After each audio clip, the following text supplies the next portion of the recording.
How's it going? How's it going? Hey, hey, hey. How is everyone today? Hello, hello, hello. There we go. We're on. How's it going, everyone? Welcome to... There we go. Welcome to the AOS Show. Hooray! It's AOS today. Hooray! Thank you very much for tuning in. We appreciate it. How are we all today? Are you feeling good? Are you feeling juicy? Feeling spicy? Feeling great? Feeling great. My memo button is broken once again. Great.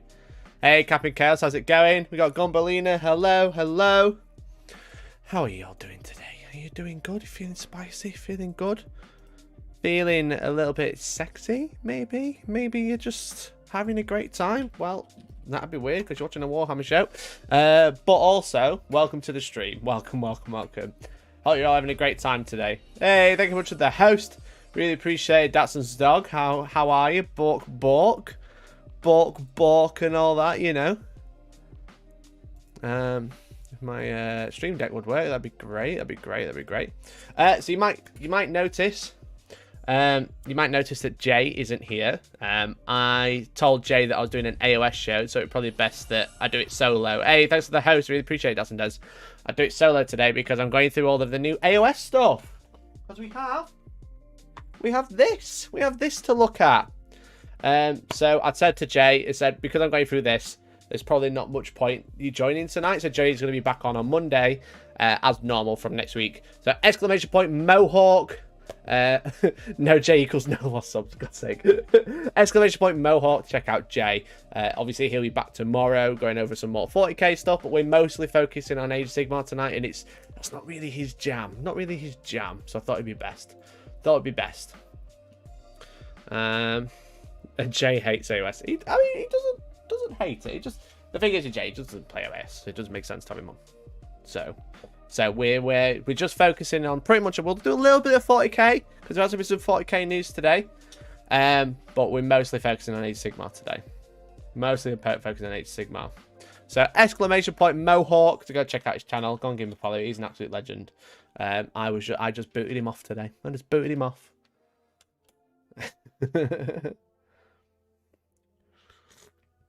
But how is everyone doing today? Hope you're well. Hope you're good. Hope you're Gucci.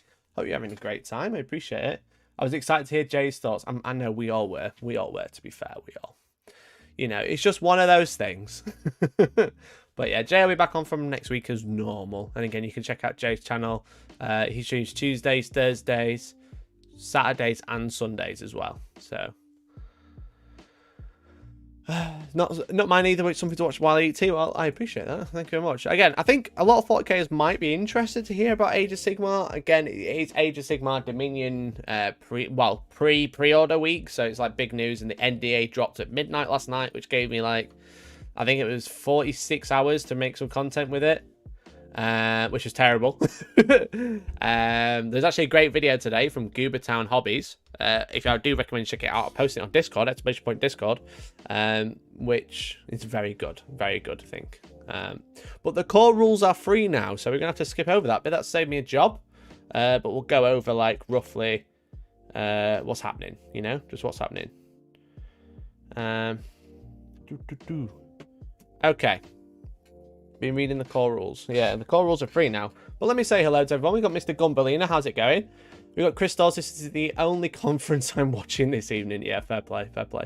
AOS content. Yay, says Nathan. Well, hopefully it stays again. Just hopefully it gets popular, you know? Hey, Sparkplug. How's it going? And Ginger Steve as well. Over on Twitch. Thank you very much for the host. Really appreciate it. Mr. Hellstorm guy. How are you? We got Captain Chaos, who's feeling sexy. Love that. We got Datson's dog. We got Datsun Des. We got Moon. How's it going, Moon? Still unsure. Hello. And we have Captain Chaos again. So how is everyone? I hope you're all doing well.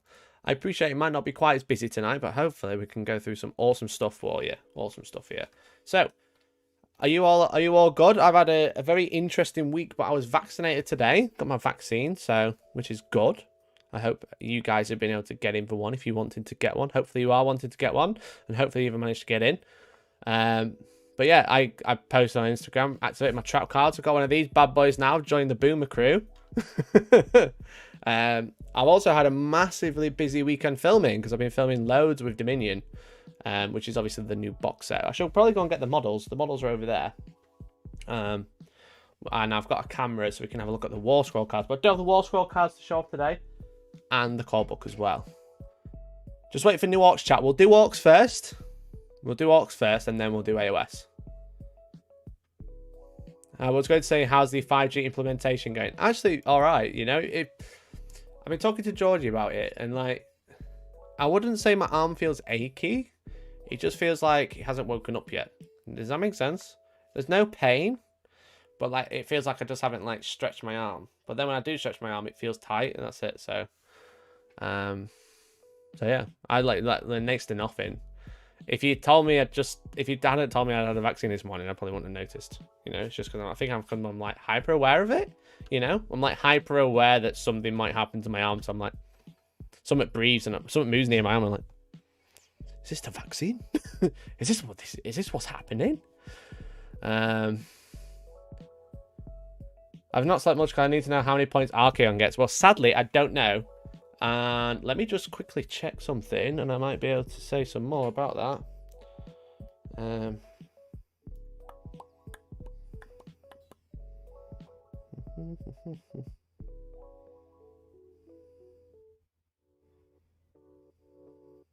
Wait for it. It's important.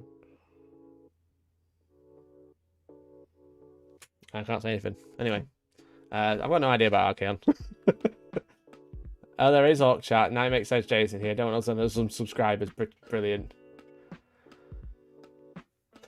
Warcom keeps failing for me. I can't even see the new Orc. I heard he went down, but hopefully I can find a picture on eBay. On Twitter. It's not eBay. I saw eBay in chat. That's why I read it.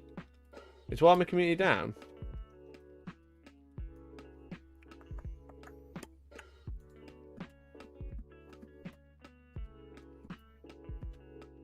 It is down, gamers. Down. Okay. Try opening that link. And then we'll rely on Twitter. Because I know it's posted about it, so.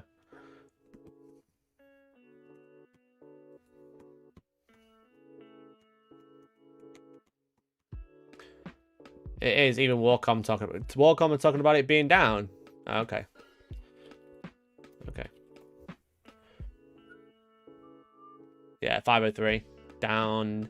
Down it goes.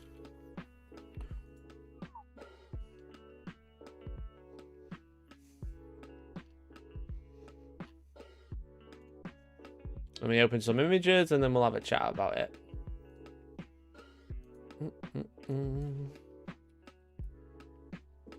Warhammer community is down. Warhammer community. But thankfully we have backups because Twitter is great at reposting everything. Every time Warhammer community moves or breeds, they repost it. Okay.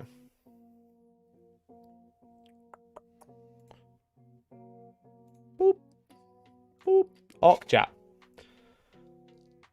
So, guys, there's been some interesting developments on the Wargaming community site when it works. However, there has been some announcements of brand new orcs. Brand new orcs. Now, if a lot of keen-eyed viewers, when this box set went on preview, this one, along with the Gaunt's Ghost box, on the back, you'll be able to see that there's a picture of some guardsmen and some orcs on there and some dice. No scatter dice, but some dice. And what you notice is this orc here is actually new. He's a brand new orc. It doesn't look like he should be. It doesn't look right. He looks off, you know? And since that picture came out, on the Warhammer community website, they've actually announced that there are new orcs. Here we go. This is a new shooter boy. She's pretty badass. This isn't AOS content. I've clickbaited you, don't worry. We're doing this, then we're doing AOS. Which is pretty cool. Pretty cool. So it's a new orc boy. The proportions look a little bit more in scale. He looks like he's stood up a little bit more rather than being quite leant over. Which is cool. Which is very cool. And there's also a new piece of artwork called the Great White Squig. which is quite funny. I love this guy. This is pretty cool. What do you guys think? What do you think of this orc? But yeah, brand new T5 orcs. So you're going to get beast snaggers and you're going to get new orcs as well. They do look far better. It'd be good to see their updated weapon options too. Yeah, it'd be really interesting. I have loads of the old boys, but don't mind getting the new ones. Nice, dude. But yeah, I think they look better in proportion, but I don't think they'll look daft next to the old ones. Rip dump truck ass boys. Yeah, rip the dumpies. But yeah, this looks really cool. I'm excited to see this. I'm very excited to see this. That's going to be very, very cool.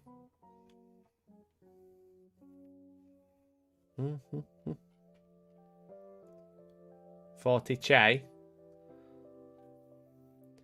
But yeah, I think it's going to be interesting to see what the rest of the kit looks like and how posable they'll be, because they look like they'll probably go together one way.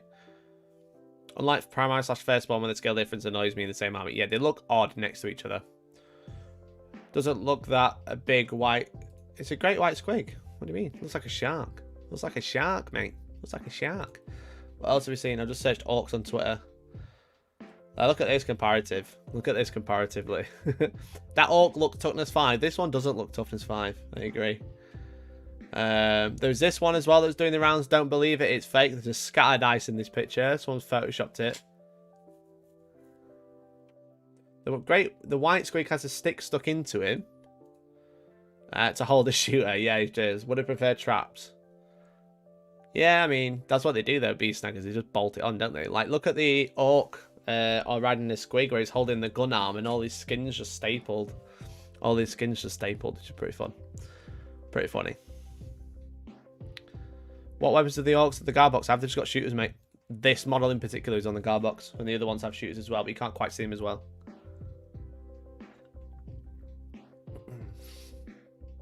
I think... Oh, sorry, my bad.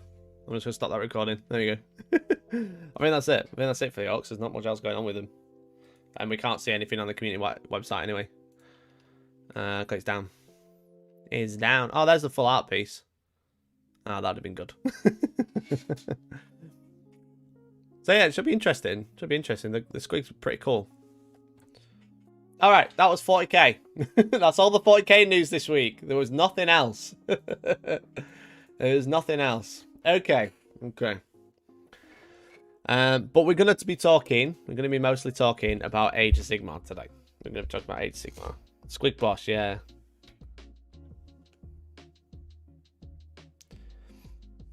Any chance of some AOS battle reps after the Dominion one? Yeah, so there's going to be an AOS battle report. We've actually recorded one between Ossiarch Bone Reapers and Iron Jaws. We've actually got one already. I'll show you. I'll show you a picture. Show you a picture of the army. So we had Toby and his brother Louis come over to film some games. Look at this bad boy. Boost. Boost. Oops. Can't see. We've got the Blue Cabbage versus Arkan and the Bone Boys. Hell yeah. So we have actually got some AOS battle reports coming through. That's the plan. That's the plan. So with AOS 3 launching... You know, I'm going to start recording. 1 second. Doop. Boop. AOS 3. There we go. So with AOS 3 launching, we are happy to announce, and by we, I mean me and probably roping Tom into doing some editing. We are happy to announce that we're going to be giving AOS or Age of Sigmar some deserved love, I would say, and definitely seeing how we go with it, to see if you guys are interested, to see if new people are interested, maybe. I don't know. To start off with, we started with the unboxing of Dominion, which is which is still there after my photo last night. Which is a fantastic box sent by Games Workshop to review for free. I have to let you know. Hashtag. Cut out. Hashtag ad. So just to let you know. But I had the box set. I've actually built all of the models. I've sprayed all the models a colour so I could use them in a battle report for just Dominion against each other. But also it came with some War Scroll cards about the new unit. So what I'm going to do is I'm going to go grab the new units. We can have a look at them in person. Well, we can have like a elite squid scan, and we can look at the War Scrolls of what they do in the game and like what points they are. Then after we've done that, we're going to go through the core rules. So we're going to go through the actual rule book. We're going to have a look at the core rules and matched play. So that's the plan for today. Is that okay? Is that good? Is that good with you guys?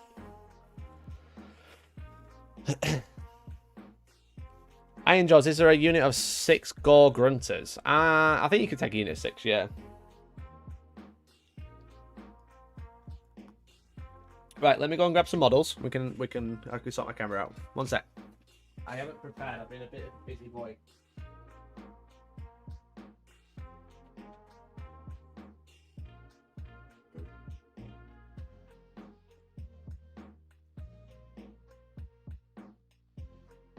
I want to be able to like show you the cards whilst we're looking at like the model as well.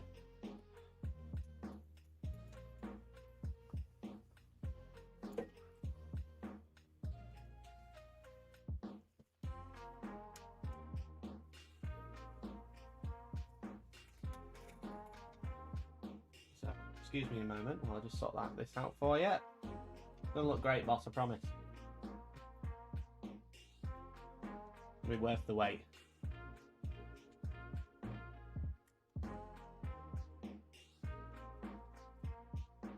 There we go.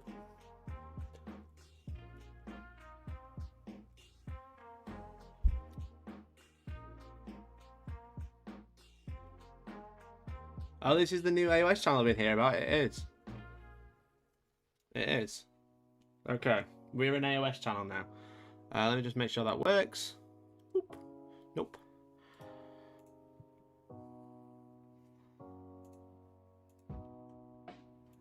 There we go. Mikey looked so confused in the thumbnail, like he couldn't believe he'd actually been sent an AOS. I actually got it before the NDA as well, which was not very long before. So we'll do Stormcast first, I think.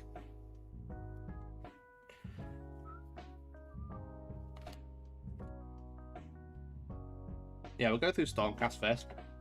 The cover boys.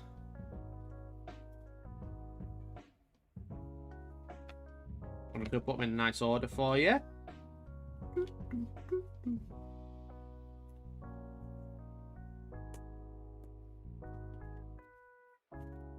There we go. Cool. Here we go. So we're going to talk about Stormcast initially. And here we have their allegiance abilities and points. So these are the new units that are found within the Dominion box set. We have 10 Vindicators, which are like the battle line Phobos units. We have Indrasta, which is like the Archangel, like the cover photo of the box. We have the Knight Arcanum, which is your wizard. We have the Knight Vexilor, which is the banner.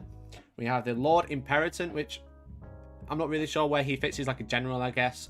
We have Annihilators and we have Praetors. So Annihilators are the big chunky boys with the hammers and the Praetors are the bodyguard. So we can see that the Legion's abilities, one of them is very familiar to the actual Stormcast battle tome, where essentially every time you set one unit up on the board, you can set another one up in the sky and it can arrive in the battlefield as summoned. Deep Strike, like everyone else, you know? It's Stormcast, yeah, just like my Twitter name. So they get one of those. And then they also get Blaze of Glory, which you might have seen already. So when they die, essentially they roll a dice at the end of the phase for how many wounds that model has. And on a 6+, you do Mortal Wound, and that's all Stormcast. But if you're Thunderstrike, which is this entire box set, actually works on a 5 as well. The Lord Imperator is the air traffic controller. Brilliant. Brilliant. Stormcast, exactly. So let's first talk about, because I've ordered this correctly, let's talk about the Vindicators, which are your battle line. So these are examples of Vindicators. So I've just sprayed these like gold and then painted the brown bases. They're not painted. I haven't had it that long. But these are the miniatures. These are the Vindicators in particular, which is pretty cool. We got one there. We got another one there. So these are like proper like Spartan shield wall type guys, which is pretty cool. Pretty badass. You also get like a banner, or you get a prime. You get a prime as well. He's got like a little beard. He's got a little beard on him, which is pretty badass. Again, don't judge the painting, please. Vindictors. Vindictors, not vindicators. I keep calling them vindicators. If you get away with just buying the General's Handbook, like how chapter prove other core rules included, I've no idea. I imagine so. I imagine it will, but I don't know. Gold colour. What's wrong with gold? Gold's great. Doesn't look like they carry demolition can. Shut up. It's not reminding me I got it wrong. There's a banner somewhere as well. There it is. There's also a banner. There you go. A totem carrier.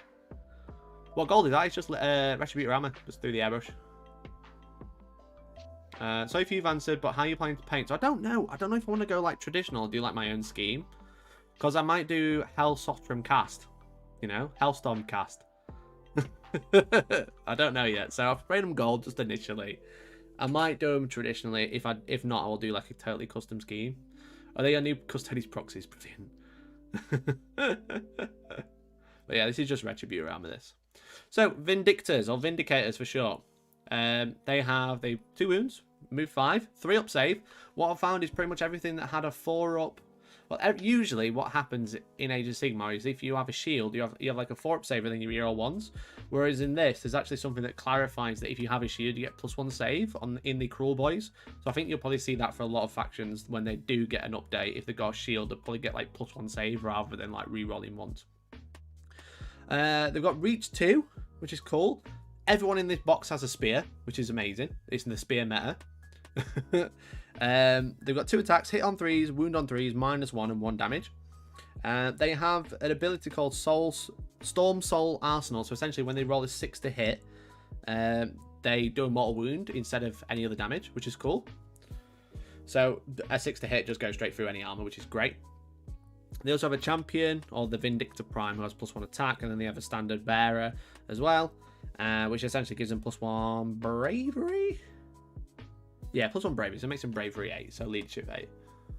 When are we getting AOS battle reps on Hellstorm? You get one tomorrow. You get one tomorrow, my dude. Hopefully. Tomorrow or Wednesday, and then another one this week. You're hopefully getting 2 battle reports for AOS this week. So that's the Vindictors, not the Vindicators. So they're the battle line of this box. We then have the Knight of Exilor. So this guy, absolute stonks. This is the Knight of Exilor. The big flag boy. Here we go. Maybe I should paint him as a Blood Raven. That would be very funny. So we have big flag boy. So this is a character. He's a totem. So a totem is essentially a big standard bearer, which is cool. So he's got 6 wounds, moves 5, 3 up save. Even though he doesn't have a shield, he has 3 up save anyway. 4 attacks, 3s and 3s, -1 and 2 damage. So essentially, he has a really cool rule, which is the Banner of the Reforged, where essentially he can, once per battle, he can choose up to 3 units, or 1 unit 3 times, or like 2 on that one, 1 over there, and heal them D3 wounds. And then you actually bring back models if they've like got multiple wounds, for example. So for example, you can choose 1 unit and heal it 3d3, which if you roll 9 and you choose the Vindictors, you get like 3 dudes back. Or you can choose like 3 different units, which is cool. He also allows you to reroll charges while you're within 12. So that's what basically this big long text is you choose up to 3 units or allocate D3 healing to up to 3 units or 1 unit and takes all of them off, for example. Mix and match however you like. And then they can heal D3. Which is pretty badass, I think. It's really, really good. And it's a pretty cool model as well. I mean, he's really pretty. Look at that. Then we have the Lord Imperator, which is Trig from Only Fools and Horses.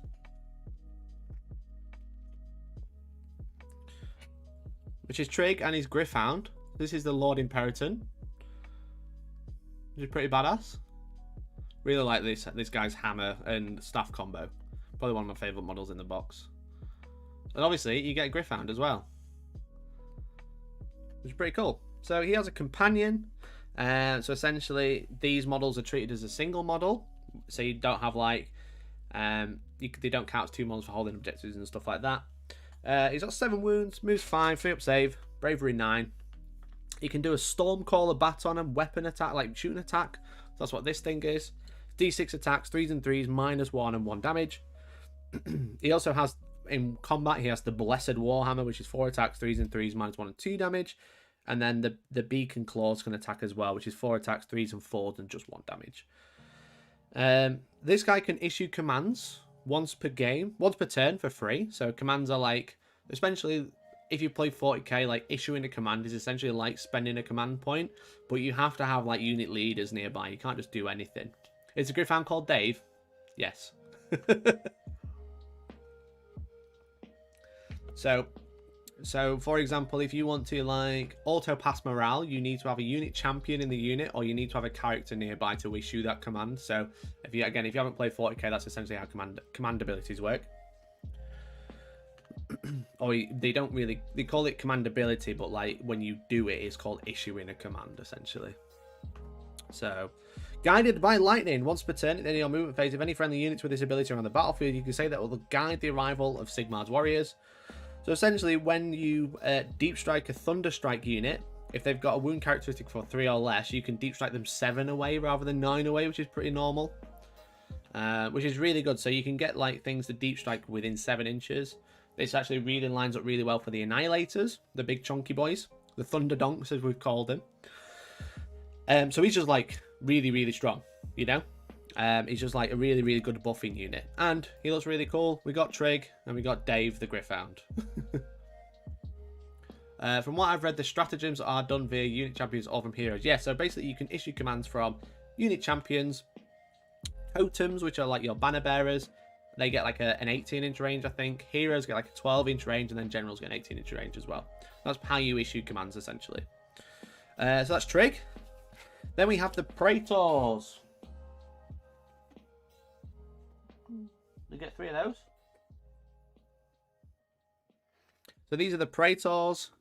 These are like the bodyguards. These are like really, really cool models. Is Trig wearing Dave's mother's apparel? He is, yeah. So this is a Prime Praetor. Praetor Prime even. We like a normal Praetor. So these are all snap fit. Again, if you want to look at some real close-ups of the sprues and stuff like that, check out the Dominion unboxing. It's only 8 minutes long. I'm sure you'll enjoy it. We got another one here as well. The capes are really nice, yeah. They've got a little bit of gaps, but you can fill that quite easily. So these are probably the most awkward ones to build, because the way the capes fit together is quite awkward. I'm usually not being interested in by Stormcast, but these look awesome. I think they're really cool. Yeah. Okay, so these guys move 5, 3 wounds, 3 up save. They have a Soul Guard's Halberd, which is 3s and 3s with 3 attacks, -1 and 2 damage. Pretty standard.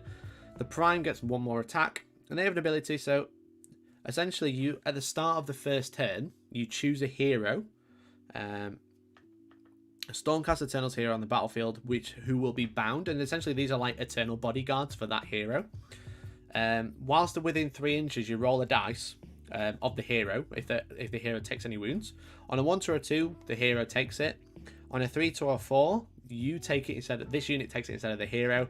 And on a 5 or a 6, you just ignore the wound totally, like absolutely just ignore it, which is really strong. So these are pretty clutch. These are really, really clutch, I think.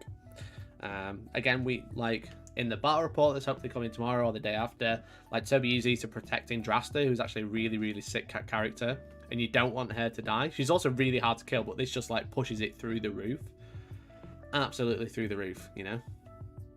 So they're really, really good. We then have the Annihilators.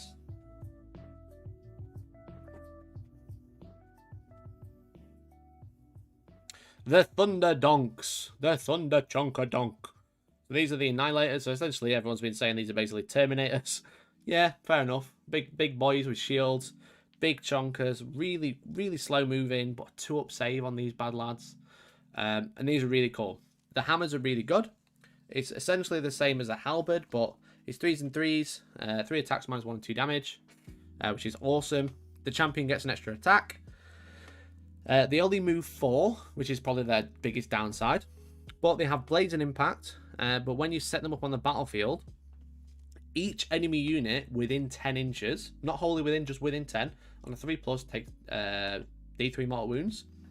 Now, when you tie that in with Trig the Imperator, who can make them deep strike within 7 rather than 9, you can actually hit some back lines, get a really successful charge, because they actually always reroll charge on the turn that they are set up from reserve or from the skies. So they reroll charges on the turn they arrive. They can land within 7, and then every unit within 10 inches on a 3+ takes D3 more wounds. So these are like really, really good. They also have another horrendous ability. After they make their charge move, you roll a dice for the number of dice equal to the charge roll. So if you roll a 7 on the charge, you roll 7 dice. And on a 4+, you do a mortal wound. Just do another mortal wound. So you charge them, you deep strike them 7. On a 3+, you do D3 mortal wounds. And then if you do make the charge, you roll a dice for each one. And then on a 4+, you do mortal wounds. Unless it's only one model, then it's -2, so it's on 6s.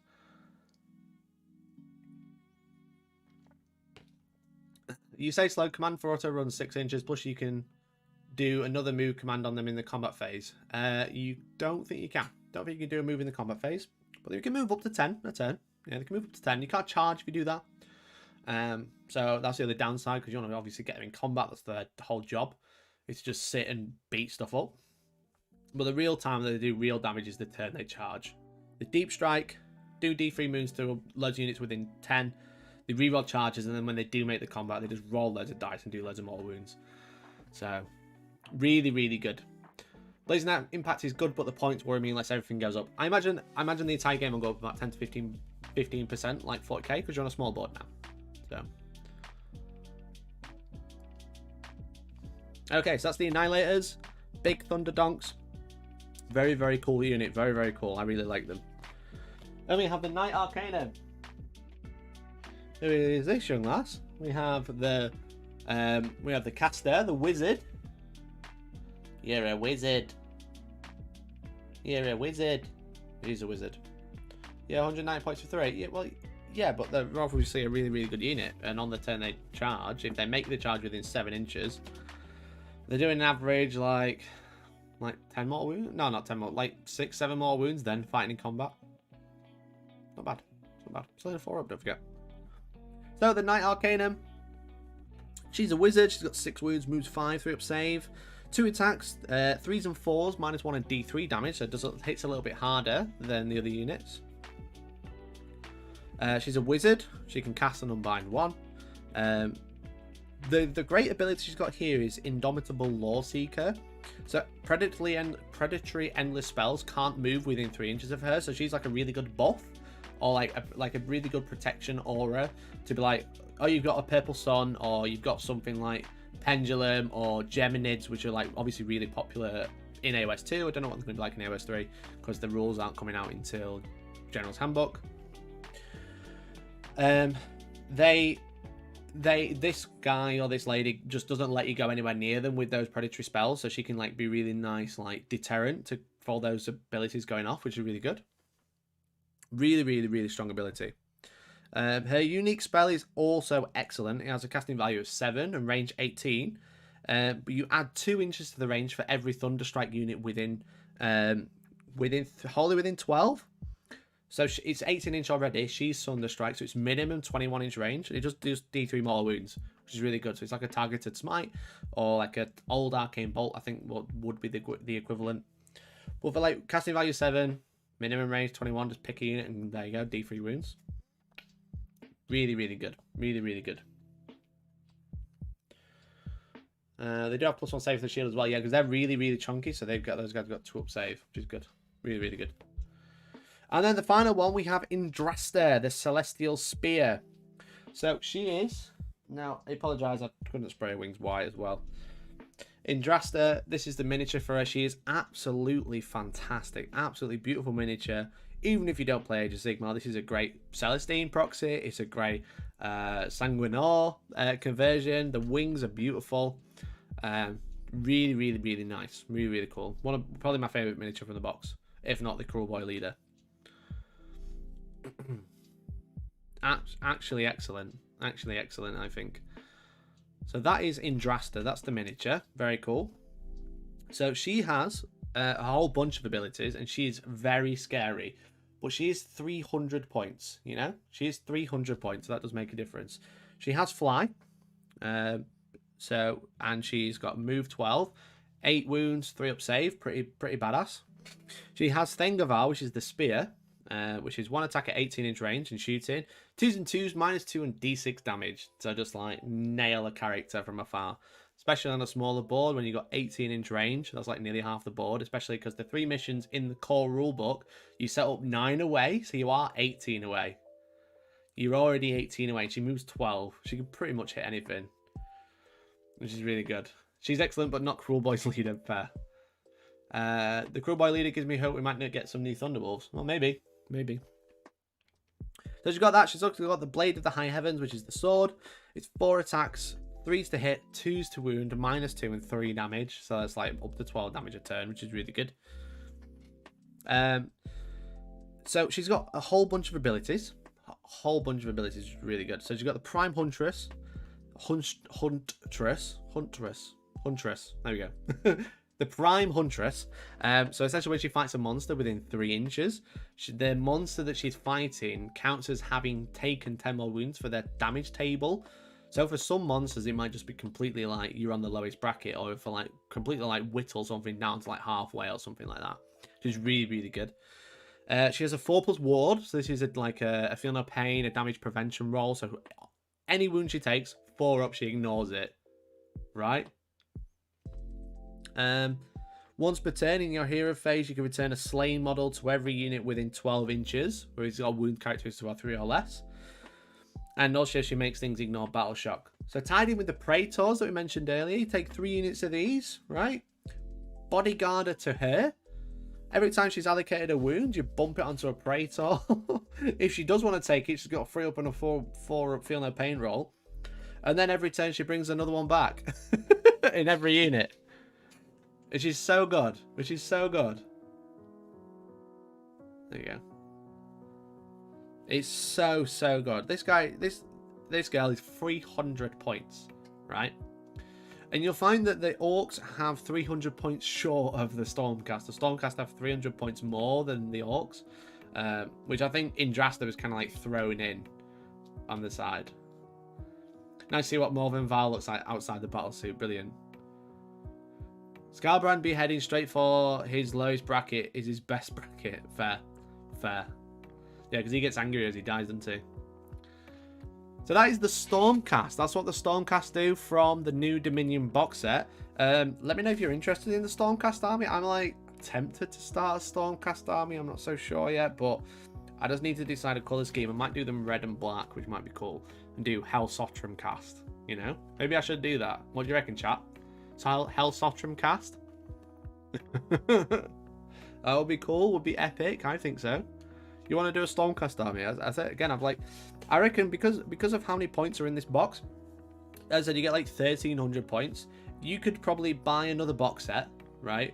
Take the Annihilators, take the Praetors, take 20 battle line, and then like drop in all your characters afterwards, and you probably have like a decent 2,000 point army. It's not gonna like win any tournaments, but it's probably gonna be pretty decent, and then really easy to add to. And when we go through the core rules as well, you'll see why it's gonna be so easy to add to as well. Hey, Forge Breaker, thank you very much for the sub. 6 months in a row. Hell yeah.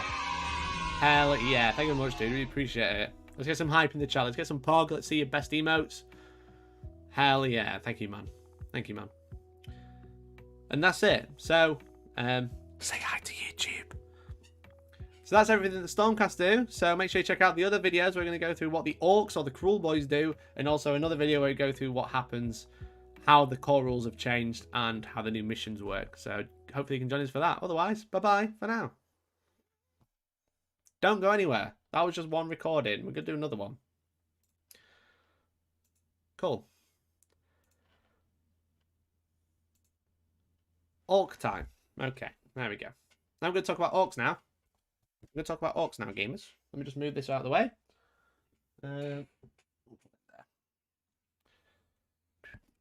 Oh dear.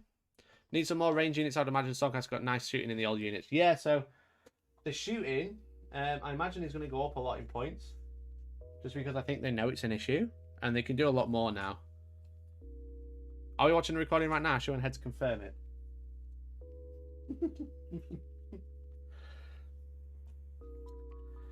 Don't worry, we're not going anywhere. Don't worry. So if you've not joined one of our live streams before, welcome. Appreciate it. Thanks for tuning in. Make sure you like the stream. Essentially, what Monday nights are is like I like to tell you guys about stuff, and you basically get like an insight to what videos are going to come out this week. So the Stormcast that we've just gone through, I kind of like presented that like a video, so then I can release it as a video separately for people who missed the stream. So don't worry. So we're still going to go through the orcs and we're still going to go through the core rules, but I will say bye throughout the recording. It just means that I've finished that session, you know? Finished that section. Yes, may as well. You've got a good start then. Get guns, more guns to balance the collection. Definitely look awesome in Bloodraven's colours. Bloodraven's colours will be quite funny. Bloodraven's colours will be quite funny. So I actually have the Mortal Realms magazine still coming, so I have a whole bunch of Stormcasts, so I can just take all the good units from there and then paint them up as well. I'm guessing the Slanesh and Grey Knight's barrier is dead in the wars. So, regarding that, the secondaries didn't really change too much, and the points are different. But again, Chaos Knights didn't change too much. Slanesh, I'm not 100% sure. That is going to come out. I'll be honest. I'll be honest with you. I had a terrible week last week. It was really, really bad. One of the worst weeks I've had in a long, long time. So I just haven't been able to edit it. So, plus the other wings will be very useful. Yeah, if they can blow up, that's going to be so cool. Are you going to talk about Horus Heresy leaks? Not really, because I think it's like been overcovered already. I'll probably wait for some more info. Right then, I'm just going to open my window because it's got very warm in here, and then we'll go through the orcs. Promise. Promise.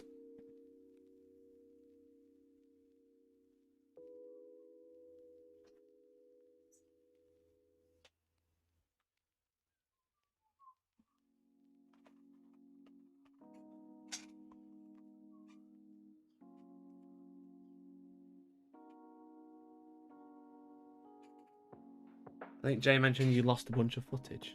Not for that one, I don't think. Not that I know of. Unless I missed something. Unless Jay's been checking on me and I haven't. But no, so I will be going through that. Hey, thanks for following. Really appreciate it. No, we're all good. We're all good. Don't worry. But we are all Gucci. That's why we're doing Age of Sigmar now. Right then. Okay. Let's do orcs. Let me just order my cards.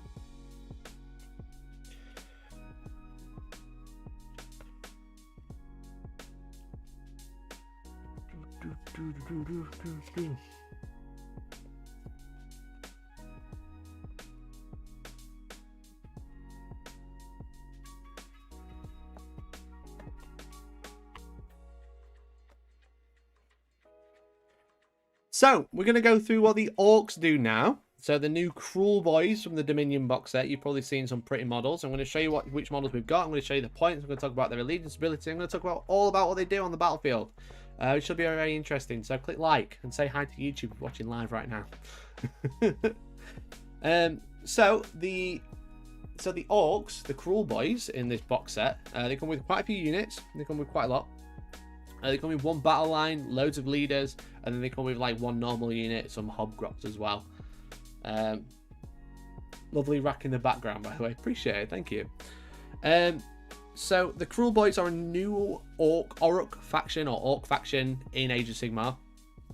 Now, they've only got very limited units at the minute, but I imagine they're going to get loads of new units when the actual book does come out, because I imagine they will get their own book. I can't see these getting crammed into something else, because they kind of function very differently. These are basically swamp orcs. So you get 10 gut rippers, which are your battle line. You get a killer boss with stab grot, which is the guy on foot. You get a killer boss on Great Gnash Tooth. You get the merc knob with Belcher banner. You get the swamp caller, shaman, and pot grot. Bennett grotty, right? You also get some hobgrot slitters. You get 20 of those rather than 10. And you get some manskewer bolt boys. These are a shooting unit. Their command ability, their allegiance ability is actually really, really good. So if they make a hit roll with an Cruel Boys Auric unit, instead of rolling to wound, you just automatically cause the mortal wounds of the amount that the damage would have been caused. So if you've got damage to a weapon, you'd actually cause 2 damage, 2 mortal wounds straight away if you roll a 6 to hit. Which is actually really pretty good. It doesn't work for the mount, but it does work for everything else. What I should say though is the hobgrots or the hobgoblins aren't aurochs. They're just They are Cruel Boys, but they're not Aurochs, so they won't get this, but they have another ability instead.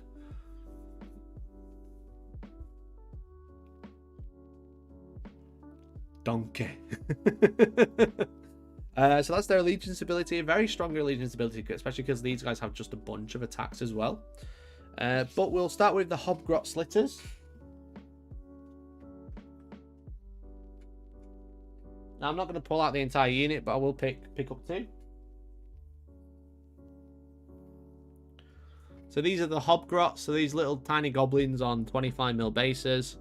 We got the Noisemaker here, and we just got like a normal goblin. So these are pretty cool models. They're kind of like pretty simple to build. It's like 2 pieces and then maybe an arm. On this guy, it was like 2 pieces and a head. Splitters. What do you mean splitters? It's slitters.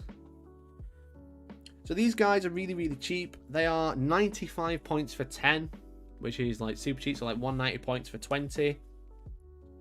They have Sulfuric Scrap Grenades, which is a shooting attack.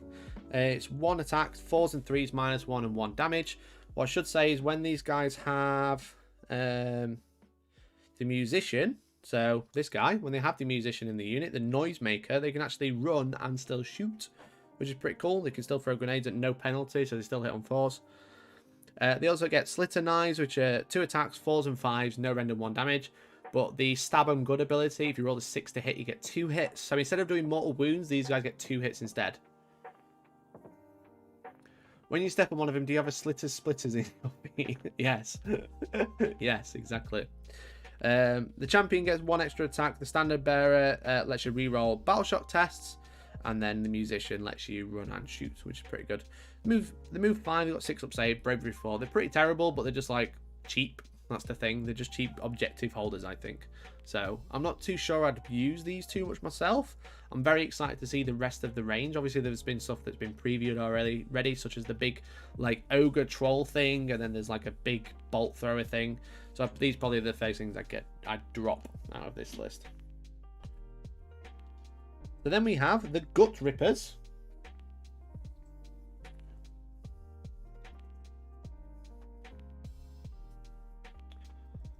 Yeah, exactly. Gunblade. Screening unit objective holders. So the Gut Rippers, you get 10 of these. These are your battle lines. This is the champion and just a normal guy. Again, spears. Spear meta, everyone. Everyone seems to have a spear in this. Because of the way the new unit coherency rules work, it's hard to get everybody in combat all at once. So I think they've just thought, yeah, we'll just give everyone spears in this box so you can actually get in combat. So the Gut Rippers are pretty decent. They have 2 wounds each, which is nice. They move 5. They've got 5 up save. The Gut Ripper boss gets +1 attack, which is nice. And they have an ability called Scare Tactics. So in the charge phase, you can choose an enemy unit within 12 inches, but as long as you're not in combat. Essentially, you roll 2d6, add in 1 for every 5 models in the unit, so adding 2 at a base unit of 10. If you roll over the bravery characteristic of a unit that's within 12, they suffer -1 to hit for the rest of that turn, which is good. It's really good. So you just like go, oh, Stormcast over there, bravery 7. Well, I get +2, so I need to roll average. And if I roll average, you're -1 to hit, you me on 4s. Which is really cool. They have Wicked Sticks, so 2 attacks, 4s and 4s, and 1 damage. But again, because of the venom encrusted weapons, then on a 6 to hit, they'll do a mortal wound instead. And you just get 2 attacks each. It's really good. 20 attacks per unit, which is nice. I really like these. The Gut Rippers are really cool, and they're really cool models as well. I love the shields, you know. Hoping the missions are going to be similar to 40k. Well, we're definitely going to go through the missions because yes, they are. Okay. So then we have the Man Skewer Bolt Boys. Where are they? Where have they gone?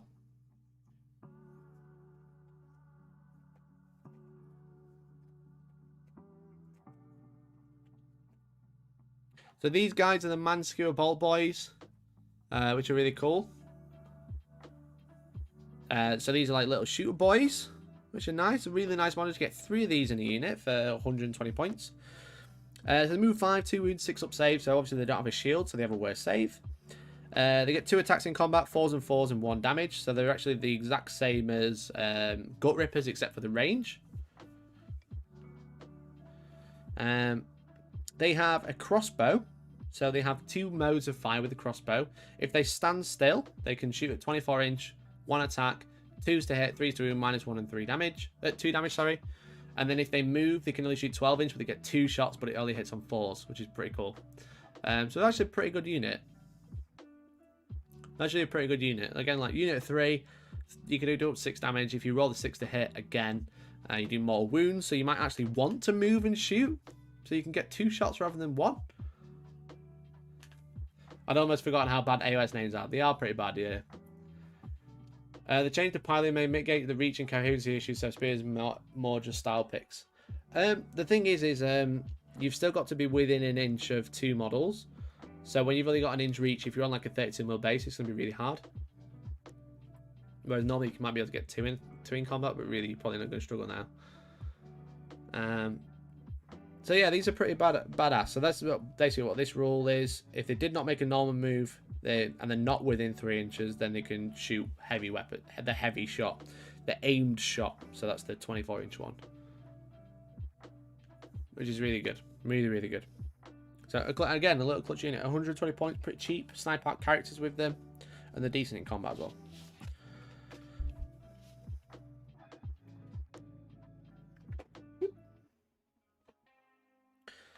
So then we have the Merc Knob. So this is the Merc Knob, the totem, the banner bearer, as it were. The carrier of the banner. He's pretty good. 6 wounds, 4 up save. Really good save, so he's not got a shield. Moves 5. He's got a Merc Knob cleaver, which is 3 attacks, 3s and 3s. 3s and 3s, -1 and 2 damage, which is pretty decent. He's got the power of Kragenos, so Kragenos being influenced on these guys. While a friendly orc unit or cruel boys is wholly within 12, on a 5+ that you ignore effects of enemy spells or any spells or endless spells. So he does a very similar thing to the Knight Incantor, but does it a lot better. But it's less. It's like covers a lot more ground, but it's less consistent. But obviously, like any unit within 12, you ignore the effects of abilities of an endless spell or spell on a 5+.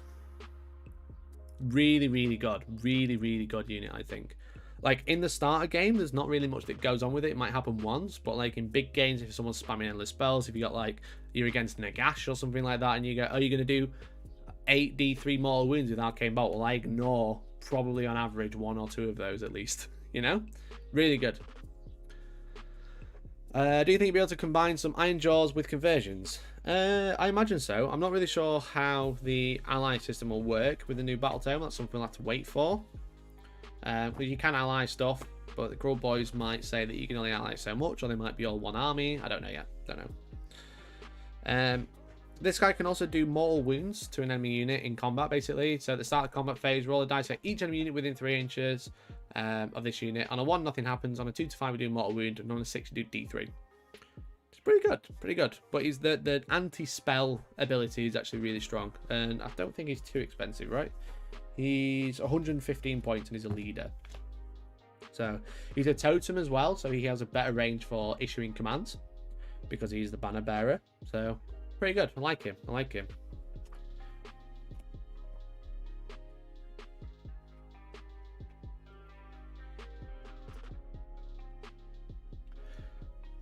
Next up, we have the Swamp Caller Shaman with Hot Grot or Bennett Grotty, which is very good. This is the new Swamp Shaman, so this is your caster for the orcs. He moves 5, he's got 5 up save, 6 wounds. He's got a Bog Bark Staff, which is 3-inch range. That staff is 3 inches, which will make you laugh when you look at the Gnash Tooth. But it's 2 attacks, 3s and 3s, -1 and D3 damage, which is actually really strong. It can cast 1 and unbind 1 every turn. He's got the Pot Grot, who is a companion. So again, like the Gryph-hound, essentially it's just 1 model. It doesn't count as anything. This guy is really good. So as long as he's not in combat, if you don't cast a power with him, then you can make a potion or an elixir. Essentially, you can make a potion and give it to a friendly unit that's wholly within 12. Essentially, then their Allegiance ability, rather than doing mortal wounds on a 6 to hit, then it'll do it on a 5 to hit instead, which is really strong. Obviously, doing mortal wounds is really good. Or you can give a poison. Oh, my apologies. That's the other way around. The other ability is essentially you can give a unit an elixir to give them +1 save until the start of your next hero phase. You can just chuck out a +1 save or you can be like, you're way better in combat. Or you can cast the power, which is, War Scroll power is really good. Casting value of 7 if successfully cast. Till your next hero phase, all Cruel Boys get +1 to charge, and everyone else gets -1 to charge. Battlefield wide. All over the battlefield. Really good. So +1, -1 charge. Which is cool. Very cool. You really think it's cool? I think it's cool. The Elixir ability is really good. You do give up casting Summon Boggy Mist. But maybe 2 of these guys? Maybe. It's really good. Chuck out some Mortal Wounds everywhere. +1 cast. Blimey, you might want a few of those. I agree. Yeah. The spell is actually really good, but then the ability is actually excellent as well. How many points are they? They are... There's one girl, Shaman. 125 points. 125. It's really cheap, I think. I think they're really good. Really, really good. So that is the Swamp Caller Shaman. We've got 2 units remaining. We have the Killer Boss with Stab Grot. Gonna find him. Where's the Grot?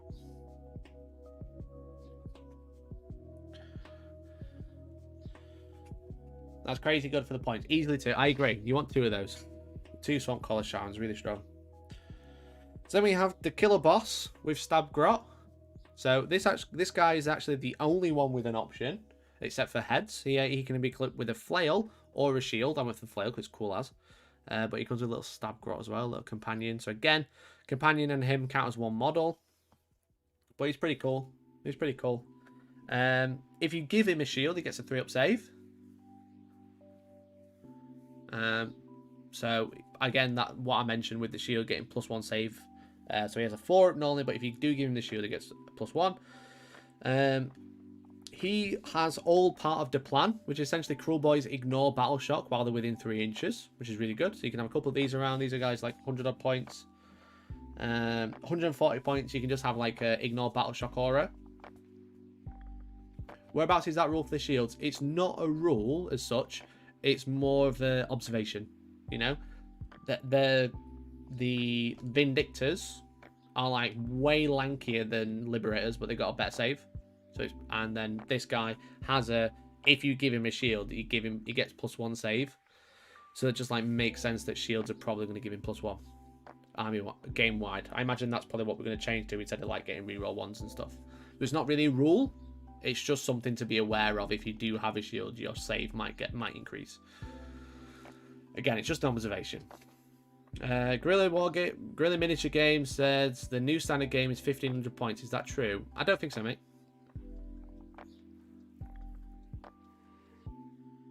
The shields are built in. I thought it was in addition to what was shown. No, it's just like on the data sheet on the War Scroll, the save is increased. So they don't get +1 from shields. It's just compared to other units which do have shields, these guys have a better save overall.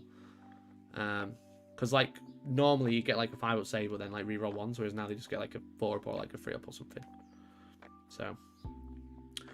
So he can essentially allow units to ignore Battle Shock within 3, and also he can do the same thing with a Stab Grot, where on a 1, the same thing. He can actually put the Stab Grot in the way of a wound. So every time you take a wound, you can give it to the Stab Grot instead. On a 1 to 5, the Stab Grot is killed and the wound is negated. On a 6, the Stab Grot is not killed and the wound is negated. If the Stab Grot is killed, you just remove that model. So essentially he has a 6-up, completely ignore damage until he fails it, which is cool. Or you lose your Stab Grot, which is like... he has 3 attacks, 4s and 4s and 1 damage, which is cool. But he has the Boss Hacker, which is the axe, which is 4 attacks, 3s and 3s, -1 and 2 damage. And then you have the Rusting Flail if you do want to take it, which is reach 2. 2 attacks, 3s and 3s, -1 and 1 damage, which is pretty good. A pretty good unit. Again, the ignore morale is pretty snazzy. He's not bad in combat. He holds his own, which is pretty good. And then we have the final model of the box. We have the Killer Boss on Great Gnash Tooth. Here we go. This is the Killer Boss. Everyone's favorite. Such a cool model. Really, really good. Look at it. It's just beautiful. This is, guys, the best GW model I've ever seen, to be honest. Absolutely stunning design. Can't wait to paint him. He is very good. Very cool. What's funny, though, is his spear is only 1 inch range. So that's the Gnash Tooth. He moves 10. He's got 10 wounds. He's got 3-up save. He's only bravery 7. Again, the 3-up save thing, I reckon that's because he's got a shield compared to the killer boss. Hey, thanks to the host, Jake. Really appreciate it. So he has all part of the plan as well, so ignore battle shock within 3 inches. And also he gets +1 to hit on the turn he charges. +1 to hit on the turn he charges. Which is cool. He has a jagged boss sticker, again, which is 1 inch. I hope this gets changed to 2 inch. 1 inch is terrible. For the fact that the spear is bigger than him.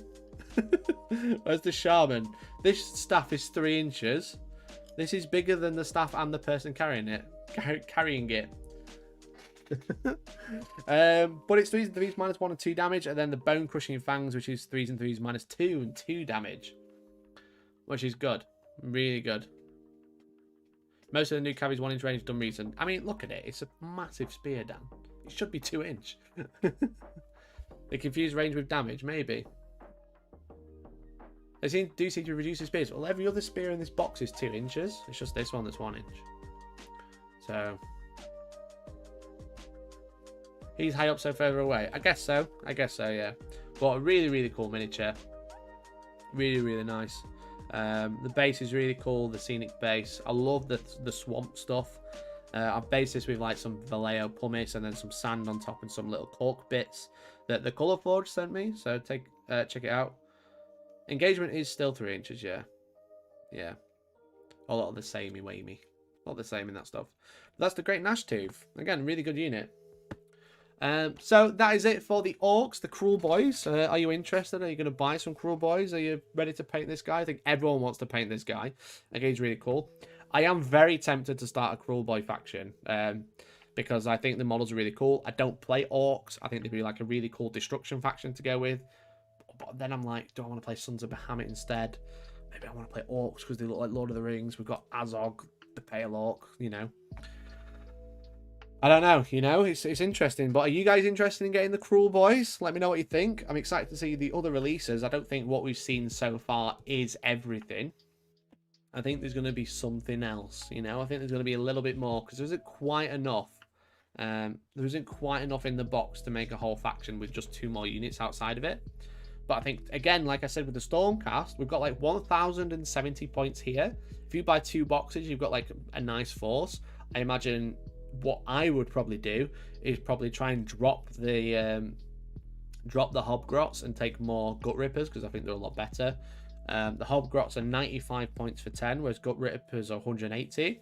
But they have the same amount of wounds, and they're 10 points cheaper than if you take 20 Hobgrots versus 10 Gut Rippers. They benefit from the Allegiance abilities, and they've all got spears and actually quite tanky compared to Hobgrots, which just die in droves. But I'm quite interested. Would you say Dominion is a good way for 40k players to get into the game? So Dominion is essentially like Indomitus for Age of Sigmar. It's exactly the same. It's not going to be around forever. It's full of the core. It's got the core rules. Hey, DN stuff. Thank you much for the sub. Really appreciate it. Let's get some bug in the chat. Thank you, man. Really appreciate it. Thank you. But yeah, so like this is the same as Indomitus with a brand new faction rather than like 2 factions that are already quite like dominant, or like quite like Necrons and Space Marines were like 2 relevant factions. This is a brand new faction. So if you're looking to get into Age of Sigmar, you've got a really good core force for Stormcast, and you can get Stormcast quite cheap because of releases like Mortal Realms. You can get loads for like £8 or something like that. And then the Cruel Boys are a brand new faction, so this is going to be a bulk of the army for a long time until they do release it. So I do say that, yeah, this is a great way to get into Age of Sigmar. So that is it for Cruel Boys. Let me know what you think. Again, I'm super excited. I think this might be my first Orc army. Is it going to be your first Orc army? Let me know in the comments down below. And that's it. So thank you very much for watching. Let me know about Orcs. Orcs are cool. Orcs are the best. And hopefully I'll catch you in the next one. Bye. But don't go anywhere because it's a live stream. So that was just the end of the recording. Don't go anywhere. We're going to go through the core rules next. Don't go anywhere. Right, let me just move these out of the way. That's what we do here. Again, if you're new to the stream, welcome. Consider liking the stream. Considering using your Twitch Prime if you got one, exclamation point Prime. what we do is we record little videos that go on the channel later on for people who didn't join the stream. So then they join the stream later on, you know? Don't go anywhere. But I need a poo. Right, okay.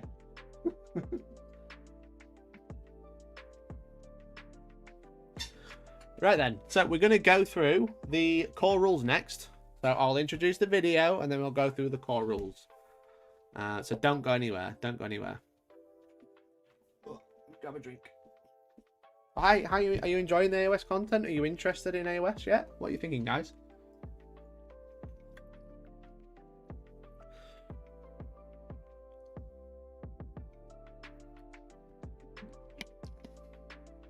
I'm quite interested. I'm hoping people vibe with the videos because I'm quite interested in getting to Age of Sigmar. The problem is because it's my job, if the videos don't do very well, I can't keep doing it because it's a waste of time, sadly. Tricked again, insert Jonathan's Frakes lie, we made it up. Complete falsification, mean brilliant. But don't want to chat usual shit. No, chat usual shit because this is what the in-betweens are for, you know? I'm here, it's a live stream, I'm not just here to just ramble at you. It is an interactive process, I'm hoping. But I like to interact with you guys during the recordings, let's call it, to see what you guys are saying, you know? And then there's little downtimes in the middle. Part of me just hopes Holgrots means Chaos Dwarves on the way. There was some lore about it in one of the books, actually.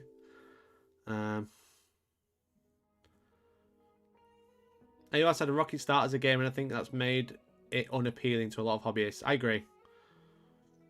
I miss Jay only half the amount of meme potential like this. It is a lot harder, actually, without Jay, I'll be honest.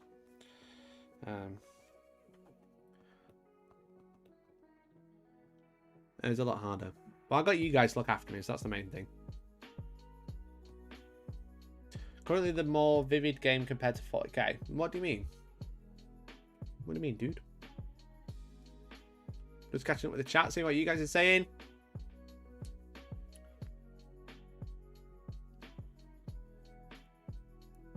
You can get Bellicort hitting and winning on twos, yeah. Which we'll go through. Well, with the new edition, it's important to get a high train. That's why we're here, gamers. That's why we're doing this. This is why we're trying to push it. And hopefully it does well. So thank you, everyone, for hanging out tonight to our first proper AOS show.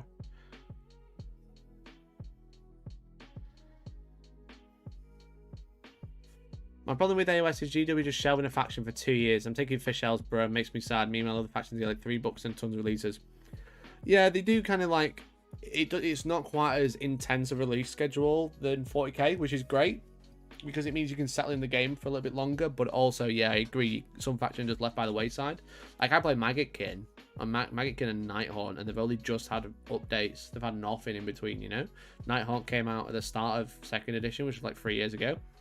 I don't think they've had any updates. They had like one update. We gave them grave sites, which weren't very good.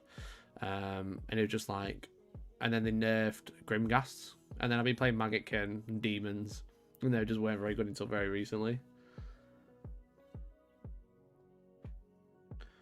The new Sanguinius was a good touch to get AOS interest up.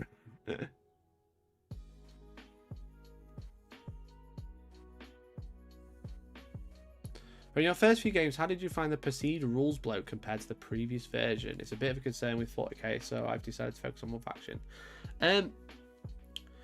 The rules bloat is in terms of the core rules. I'm going to go over the core rules next, and we're going to go through like match play and stuff like that. But I think there's a little bit of bookkeeping involved with the missions, but I think the missions overall are better and a little bit more competitive, you know? They're a little bit like fairer. It doesn't quite feel as one-sided, because there's quite a lot you can do in those missions. We'll go over that more. We'll go over that more for sure. I think the AOS stigma is gone at this point. Luminef, the new poster boys. Well, this is true. People like Luminef, don't they? Right, start recording. Rulebook. Rulebook. Okay. You smell heresy. Terrible, Chaos Swarm. Chaos Swarm. Terrible. Also, guys, if you're watching live and you've got to go, don't worry, that's okay. If you join the Discord, at Switchpoint Discord, I can hopefully answer any questions you got there as well. I'll do my best. We have an Ask Mikey section. You can ask me anything.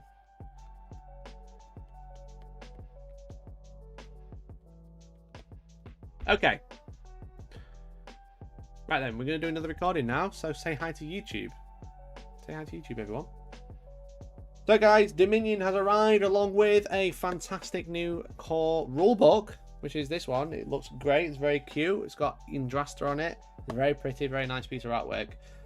This has the AOS 3 core rules, and it also has open play, narrative play, and matched play missions in here.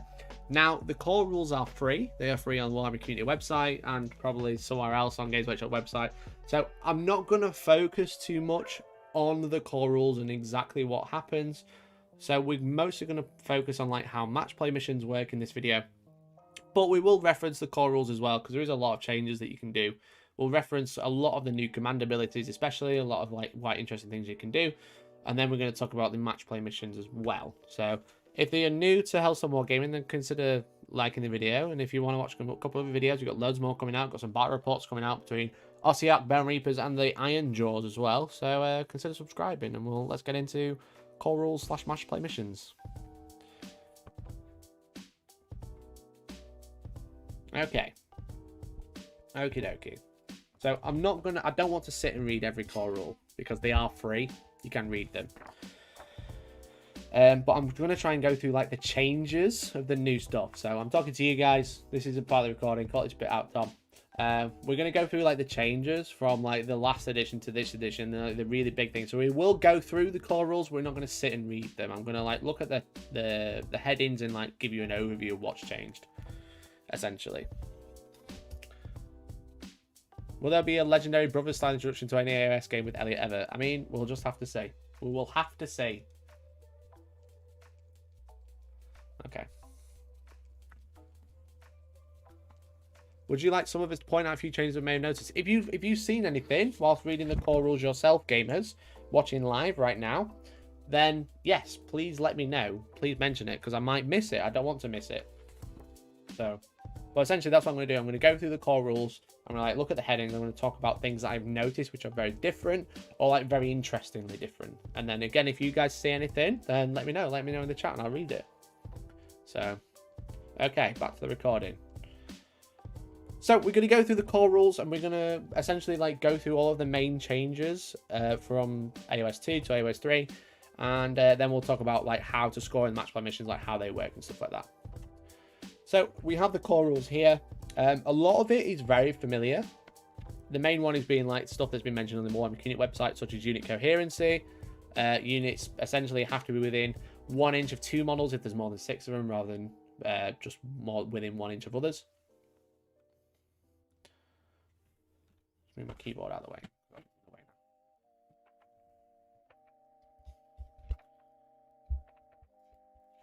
There we go.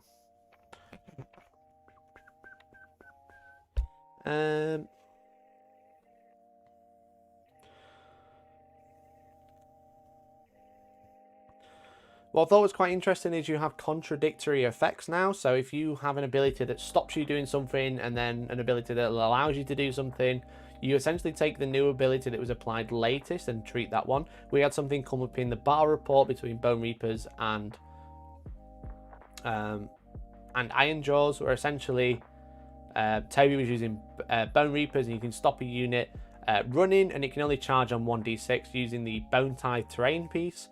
But then Iron Jaws have an ability where you can essentially give a unit a 3d6 charge in the charge phase, and because of this, because it's a new rule that's allowing you to go from 1d6, you were a 1d6, now you're being applied 3d6, the 3d6 would actually take precedent over the 1d6 charge, which is actually quite an interesting change, I think, where you've got like the multiple abilities.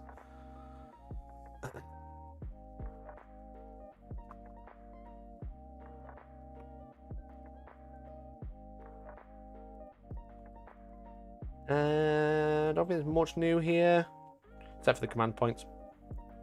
So command abilities have changed. Essentially, rather than only heroes having certain command abilities, there's lots of generic command abilities, and these can be issued from unit champions, so their own unit. You can also issue it from a hero if they are wholly within 12 inches. You can issue it from a general if it's wholly within 18, and then you can issue it from a totem if it's wholly within 18. So totems are like your banner bearers that you find in the army.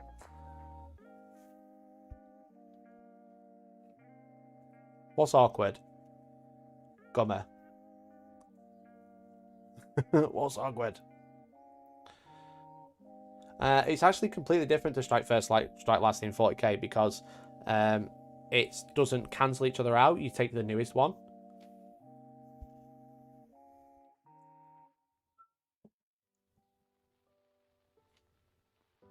What did Moon say?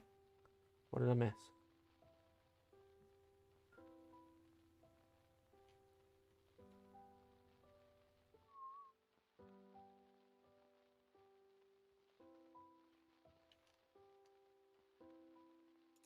No idea. Not sure what I missed.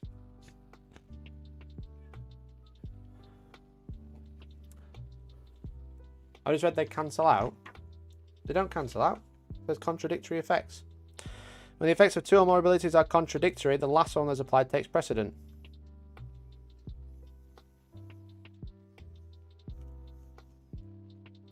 Maybe.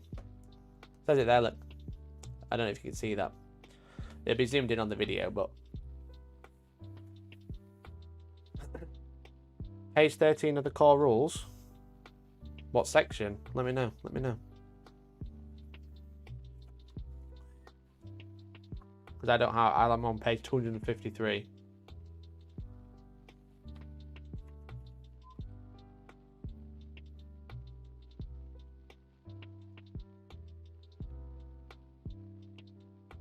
Combat phase.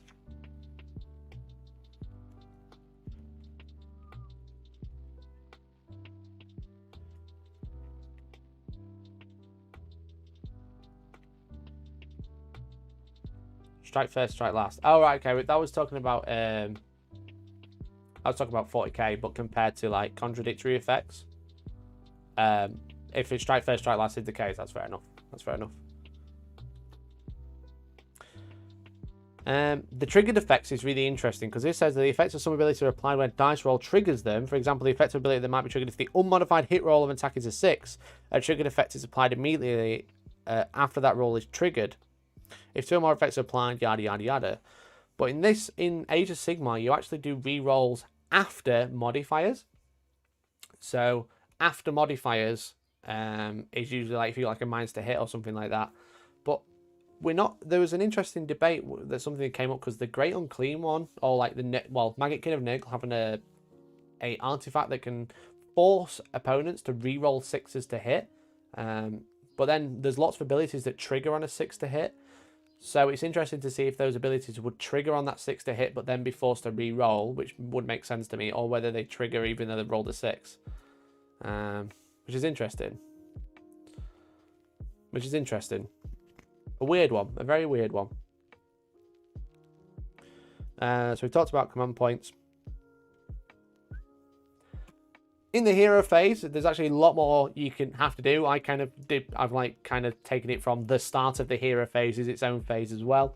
Because every hero phase can perform a heroic action. You've probably seen these on the Wargaming community website. But a lot of these are really good, especially their finest hour, which is essentially, it's only once per game, but a hero gets +1 save and +1 to wound for the rest of that turn. It's really, really strong. There's also like healing units if you roll under the bravery. And heroic leadership getting a command point. And then the final one, heroic willpower, unbind a spell, which is really strong. These are all really, really good, and they're for any hero. There's also a great command ability on this same page, which is essentially at the start of the hero phase, you can choose a unit that's more than 3 inches away and roll the dice for every model that's been slain in that unit and just return it to the battlefield, which is really good. Really, really good. Another command ability that's mentioned on these pages is Redeploy, which is a super strong command ability. Essentially, if your opponent ends a move with a unit within 9 inches of one of your units, you can force that unit to redeploy and move D6. This might be to move closer to stop any other units getting closer. It might be to move further away so the charge range is longer and stuff like that. It's actually really, really clutch command ability, and you will find you'll end up using it a lot compared to any other ones, I find. It's super duper strong.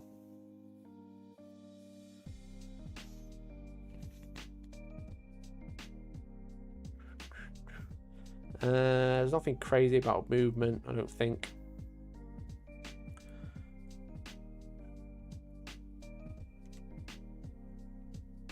As a controlling player, your triggered ability supersedes the opponent's ability. Russ at face hammer used the Nurgle with as an example where the Nurgle ability simply wouldn't work, needs FAQ.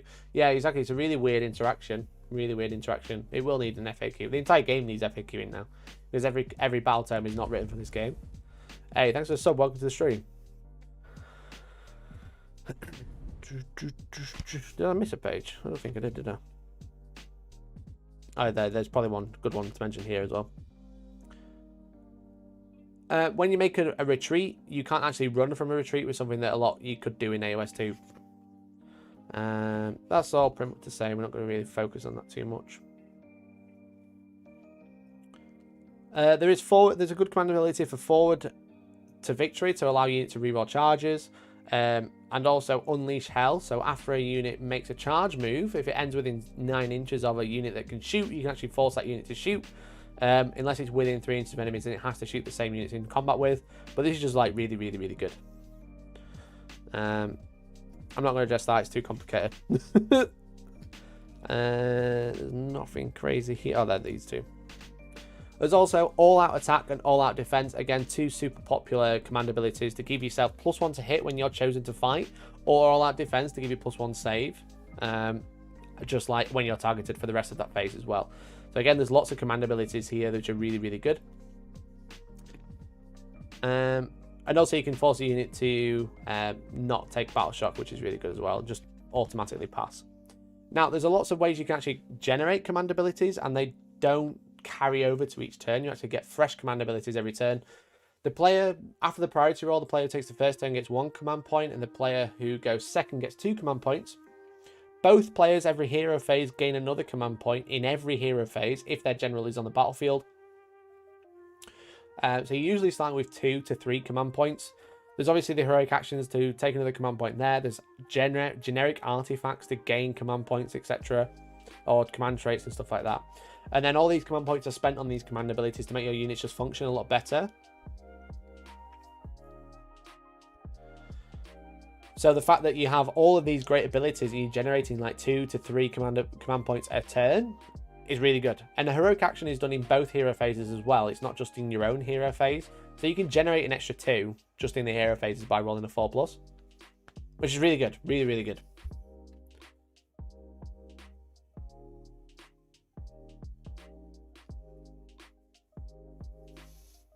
Have they increased CP at all to mirror 40k's initiative? No, so everything is just 1 command point.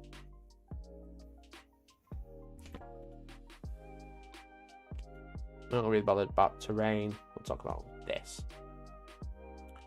So objectives in Age of Sigmar are very similar to how they used to work in AOS 2. You can still hold units within 6 inches, and if you hold a unit and move off it, you still hold it until it's reclaimed by your opponent. What has changed though is monsters count as 5 models, and units with 5 or more wounds count as 2 models for determining how many models are holding that objective. And also what's interesting is a unit cannot contest more than one objective, where they used to be able to contest anything. Whereas now a unit, if you're trying to contest objectives, you have to select which they're going to contest that turn, which is pretty good. And it is still from the center. The objectives really haven't changed, barring not being able to contest it with more than one unit. Barring not being able to contest it with the same unit or like 2 objectives at the same time, and the amount of models you count as. Which means Sons of Bahamut currently are still the best objective grabbers because they count as 10 on the Man Crushers and like 20 on the Mega Gargants as well.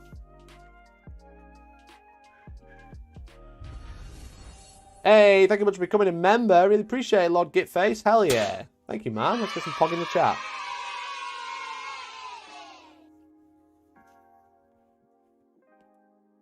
Brilliant. Thank you, Gumbellina. Another thing to note, in combat and shooting, that you can only get +1 or -1 to hit. So, Nurgle Plague Bearers are dead in the water.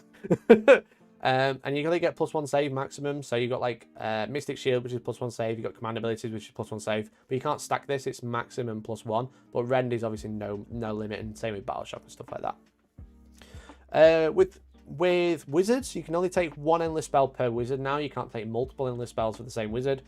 And also you can miscast. If you roll a double 1, you actually take D3 mortal wounds now, which is kind of nice. Arcane Bolt has slightly changed now, where you charge it and you essentially expend it at the start of any phase. So you cast it in the hero phase, and then you move and do whatever, and then at the start of any phase, you can actually unleash it. It's 1 mortal wound, but if you're in combat or within 3 inches, just do D3 mortal wounds. There's an actually really interesting interaction that Nagash can do that was mentioned on the Wargaming website, where he can cast 8 arcane bolts. He's one of the other casters along with Arkan who can cast the same power twice. He can like charge up and then just unleash loads of mortal wounds all at the same time. Hey, thank you very much for becoming a member. I really appreciate it, Scott. Thank you, man. Let's get some poggers in the chat. Let's get some hype.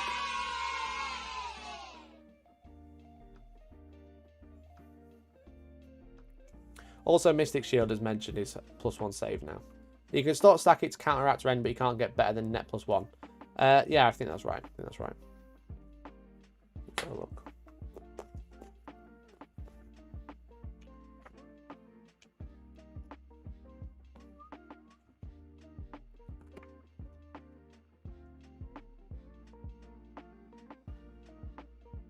We can find it easily.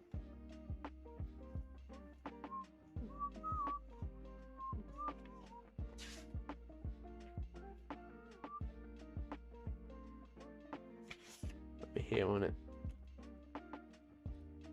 Save roll.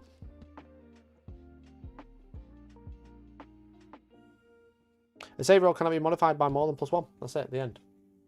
You can't. You can't get it to more than +1.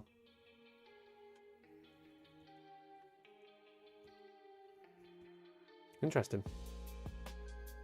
Where's the free core rules about? And is the app updated yet? I don't think the app's updated, but the core rules are on the Wargaming website when it does work. What's interesting is the predatory endless spells now move every hero phase rather than just at the start of the battle round.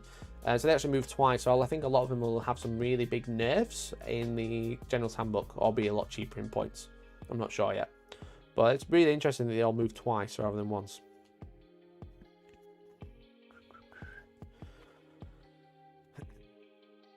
Monsters can perform actions in at the end of every charge phase. They have Roar, Stomp, Titanic Duel, or Smash to Rubble. What's quite interesting is they don't have to make a charge move to do this currently. I don't know if that's like an oversight or something, but they can just do it whenever they want. So they can just like get angry and smash some terrain up. Obviously there's like a few that are within 3 inches, well they're all 3 of them, but you can just smash any terrain piece at the end of any charge phase for no reason. You don't have to make a charge move to do any of these, and also you can roar and stuff like that whilst you're in combat just any point you want. So if you get charged, you can just do it, and you can just do it every turn, which is really good. And it's all players get to do this, and they get to do 1 each on any monster. So what you find is like heroic monsters are actually like super duper strong. Super duper strong.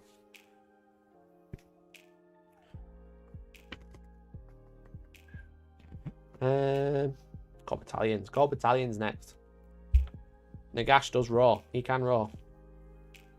Core battalions are probably the biggest change in AOS.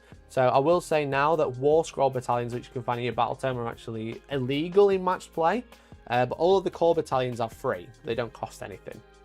So you build your army and then you try and like fudge them into battalions rather than the other way around.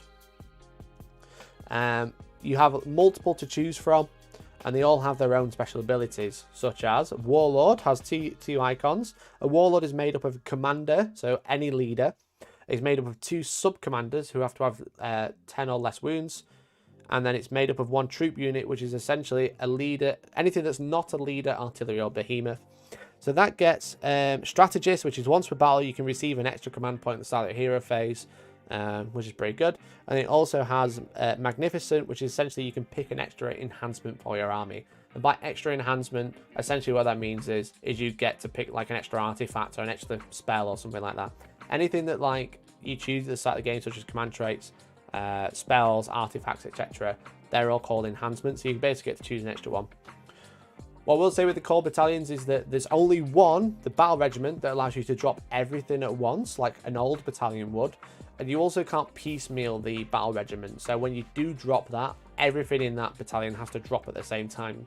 Whereas in AOS 2, you could drop 1 unit and then decide to drop everything else. Now it's just all of it down, all at the same time.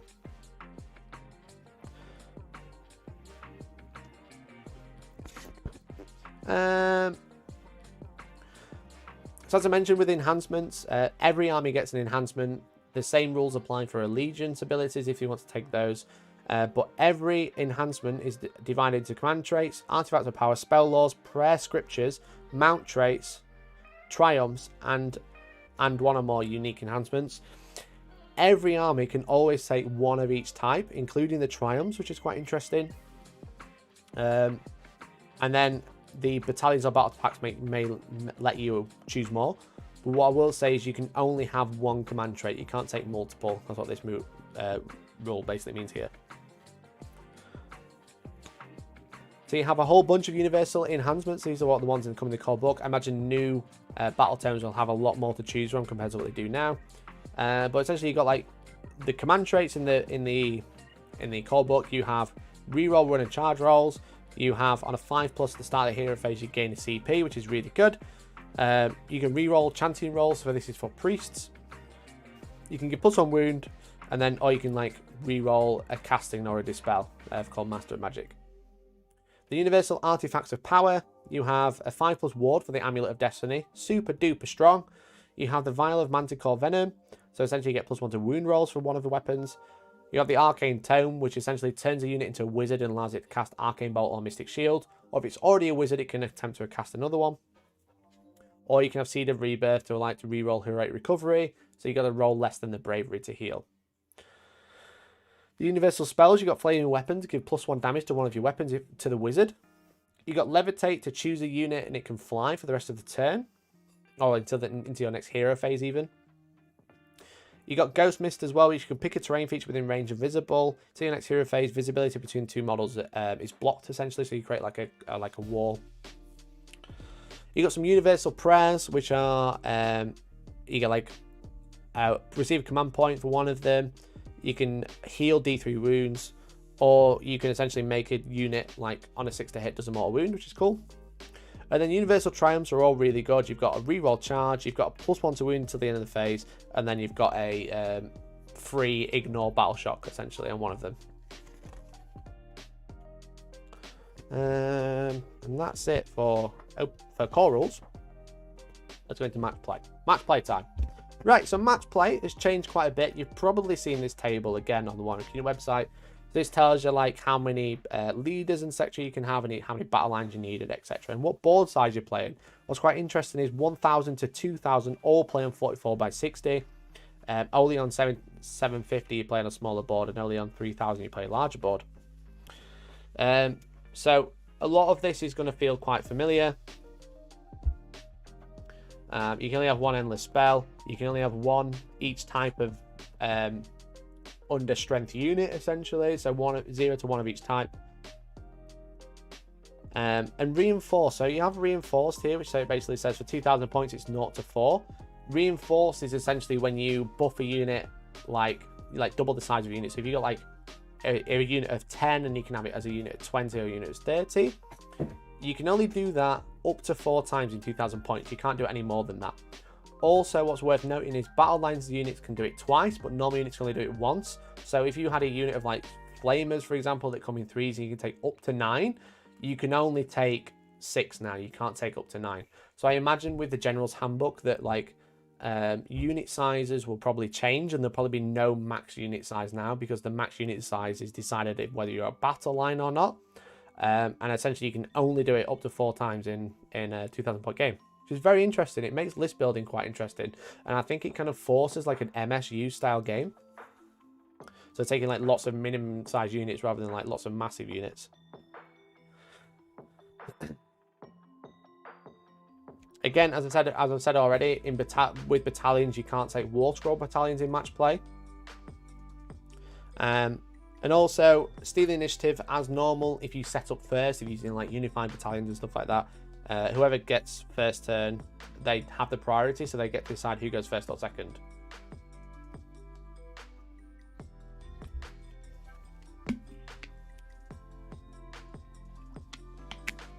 If you're running lots of big units, you can just buff each of your 3 units with all the buff. It depends what you've got really. If you've got like a unique command ability on a War Scroll, it'll be a lot harder. Obviously, you can have to take 3 of the same unit to do that. But it's definitely a big change, the reinforced. again, you can only buff 2 battle line units twice. That's it. The end. Like, think about a 90 Plague Bearer army. You can't run that anymore.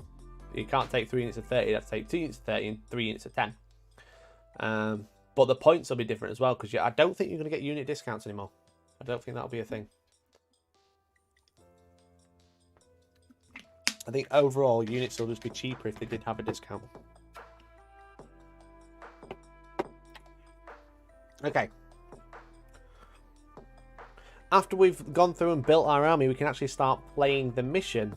So the mission is made up of 3 ways to score points. You essentially, on your army list, you have to choose a grand strategy.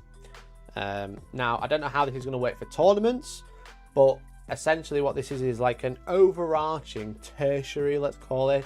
I'm gonna probably reference the mission as a primary, a secondary, and a tertiary. We'll call the grand strategy a tertiary. So again, so you get 3 to choose from. I imagine there'll be more in battle terms. I imagine there'll be more in General's Handbook as well. But essentially, the sever the head to kill all of the heroes in your opponent's army. You got Vendetta. Essentially, you have to kill your opponent's general, and have your general survive. And then there's Hold the Line. So basically, have a battle line unit still alive on the battlefield at the end of the game to get this. And then you have Battle Tactics. So Battle Tactics will refer to them as secondaries for this. You essentially, what's quite interesting is, like in 40k, these are like your secondaries, and that's why I'm going to call them secondaries, but you choose these at the start of your hero phase, right? And you reveal it to your opponent. You essentially have from the start of your hero phase to the end of that turn to score it. So there's 6 to choose from. Pick one unit, hold within your opponent's territory. You complete the tactic if you destroy that unit. Pick one unit, your opponent's starting army on the battlefield, kill it. Pick an objective marker that your opponent controls, take it. Pick an enemy unit that's within your territory, kill it. Have more models in the center of the battlefield within 6 inches of the center, or kill the warlord. Now these are your 6 secondaries, and again you choose these each turn, and you have until the end. If you choose, you can't choose one more than once. You can only have one type per game per turn. So you can't choose Break Their Spirits twice, for example. And what's quite interesting, you've got like Slay the Warlord. It doesn't say Slay the Warlord or have killed the Warlord before this is chosen. So if you kill the Warlord turn 1 and you don't choose this one, you can't score this one at all. There's 6 to choose from, and each game is made up of 5 turns. Now there's 3 missions in the book. They all pretty much play the same way. You have, I think you even have the same deployment. You do even have the same deployment, but you have different mission objective placement. Now, the way the missions set up are very familiar. You roll off, one of you is the attacker, one of you is the defender. The defender sets up the board, and then the attacker chooses sides and starts deploying first. Sounds like Open Moment as a secondary for everyone. It is very that.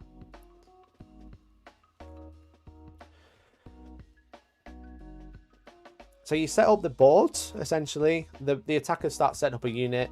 Whoever sets up first gets the priority, and you still have like the priority roll and stuff like that. So pretty much that's going to feel very familiar. What's interesting is how you score in the mission. So let's just move over a little bit. So just, we'll go here. No, we'll not do that one. It's computer. We'll do this one. Sorry.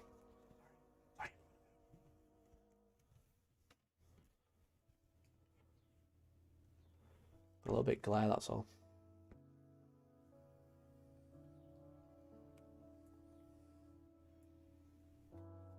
So we have Frontal Assault, which is the mission 1, essentially. So the way it scores is very familiar to 40k. So each player scores victory points at the end of their turns. Bearing in mind there's 3 objectives in this, and you deploy 9 inches away from each other. So, 9 inches away from each territory, so 18 apart. You get a point if you hold an objective. You get another point if you hold 2 objectives. You get another point if you hold more than your opponent, and you score 2 points if you score the battle tactic you took. So that's the table we've just spoken about. So you score 3 points a turn for holding loads of objectives, and then another 2 points for getting your battle tactic. The grand strategy, which we've already mentioned in the other table, like hold the line, for example, if you score that, you get 3 points at the end of the game. So there's actually 28 points to be scored in this now, compared to probably 10 like before. So the person with the most victory points gets a major victory. Then you check how many battle tactics you've completed. If they do get the amount of battle if they have scored more battle tactics than you, but you got the same points, they'll win. If you match there, and one of you scored your grand strategy, then they'll get a minor win. And then if you've all got the same, you've done the same amount of battle tactics, done the same grand strategy, then it's a draw. But essentially, the points are quite granular. And then what I kind of mentioned at the start, that the missions have a little bit more bookkeeping, because you've got 3 ways to score points, so 3 points there. And then you got like battle tactics as well to choose every turn, and you've got to try and score those to get another 2 points. So like there's a little bit more bookkeeping in terms of mission scoring, but the missions feel more fluid and they feel a little bit more interactive, because essentially you can just hold an objective and get a point every turn. You can hold 2 objectives, get 2 points every turn, you know? And then if you're holding more than the opponent, and for me as a 40k player, it's very familiar. It's the exact same primary, let's call it. This is a primary. You got a secondary, which you choose every turn, which is great. And then you got a tertiary, which is your grand strategy. So the missions are actually really interesting. Again, I've played 1, I've filmed 2 games now. I think the missions are really interactive. We played Frontal Assault with the Dominion box, and then we played Rising Power for the second game, which is between Bone Reapers and Iron Jaws, which is kind of like shifting objectives, but you have 2 more objectives on the battlefield, and then the person who's going second each battle round rolls, and whichever one you roll, let's say it's the middle one, this counts as holding 2 objectives, so it allows you to get 2 points just for holding that one, because it's hold 1, hold 2, and then obviously there's like loads of objectives on the battlefield, so you just got to try and hold more. So that otherwise that mission is pretty much the same. And then we have Burn and Pillage, which is another one. Essentially, you can jump onto the opponent's objectives in their territory and burn them. But again, the missions play exactly the same. And I think that is it for match play. Also, when updating points for units come out, they'll probably redo some unit sizes, like Ogre Gluttons is now 3 to 12, but box gives 6 models, so they can become minimum 6 models. I agree, mate. I agree. So overall, the missions are really interesting. Again, I'm a 40k player. I love the missions in 40k. These feel very, very familiar, but I really like the idea of battle tactics. Now, I do think Slay the Warlord should be kill the Warlord or have killed it in a previous turn, because that can be quite feels bad if he's like really low on wounds and then he charges you and then you accidentally kill him. And then you can't score that anymore. But I imagine that you're going to see these as well as grand strategies, which you just mentioned. As well as these grand strategies, I imagine we're going to see battle home specific, much like in 40k where they have their own secondaries. What do you think about picking new secondaries every turn in 40k? I think it'd be really interesting in 40k if they picked up this system, but I think they're trying to like keep them familiar, but like spread them apart a little bit to try and keep it more varied. But I really like this. I just wish there was a bit more to choose from, because some of them are like 3 of them are just kill stuff, which is cool. But essentially it starts feeling very same, where it's just like kill 1, hold 1, 2 points, hold 2, get 2 points, you know? Much like in old 40k ITC, which was kill 1, hold 1, kill more, hold more. That was the entire game. It feels very like that. And I'm not saying it's a bad thing. I'm just looking forward to see if they expand this list, and whether General's Handbook will have a completely different list, or it will just be like slightly tweaked, for example. Because what we saw with the core rulebook in 40k compared to Chapter Approved is the secondaries are all like slightly tweaked. They're very familiar, but slightly tweaked and with different names.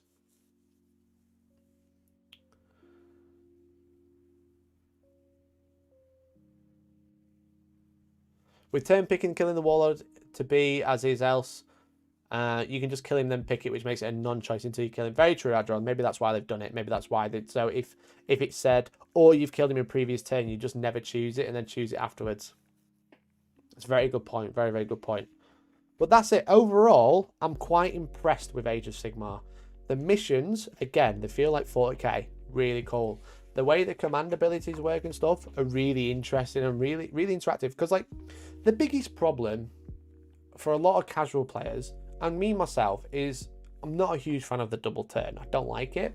And a lot of people who play a lot of Age of Sigmar say, oh, well, just play around on the double turn, it'll be fine. And it's like, it's not as easy as of a skill to pick up, but having lots of command abilities, such as all-out defense, so +1 save, redeploy, as we mentioned before, which is allows a unit to move D6 when an enemy unit moves within 9, actually makes the game feel a lot more interactive with the double turn still in play.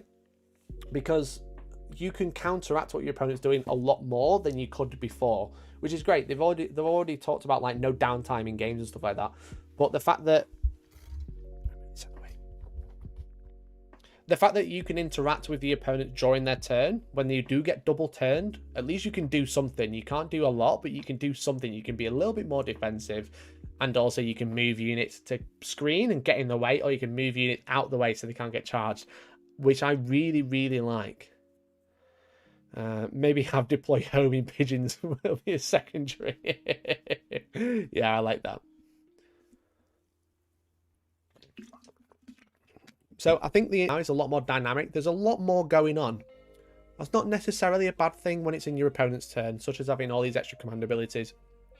And then having lots of command points generated compared to before is actually really good. Because, again, we played a game, we were like rocking like 4 to 5 every turn, you know? Every turn, not even battle round. Every turn. We're just like, all right, we're just going to do a heroic action, gain another one. My generals are like, gain another one. Oh, I went second again, another 2. I've got this artifact to get another one. That's 5, you know? That's 5. Missed how you generate CP. You generate CP from abilities every turn. So you get CP depending if you go first or second. So after the priority roll, a player who takes the first turn gets 1. If you go second, you get 2. You get 1 if your general's alive in every hero phase, including your opponent's. You can do heroic actions to roll a dice and try and gain 1 on a 4+. There's artifacts to gain 1 on a 5. A command trait to gain 1 on a 5+. That's 5 there. 5 just there. It's cool that you can't stack command abilities on units anymore to create Death Star units as well. Yeah, this is very true. You can't issue more than 1 command to 1 unit per phase. So you can't stack. And I don't think you can do the same command ability in the same phase more than once either. I'm pretty sure that's correct. Which means you have to choose where your commands go very carefully, which makes you feel a little bit more like a general, you know? A model cannot issue more than 1 command in the same phase, and a unit cannot receive more than 1 command in the same phase.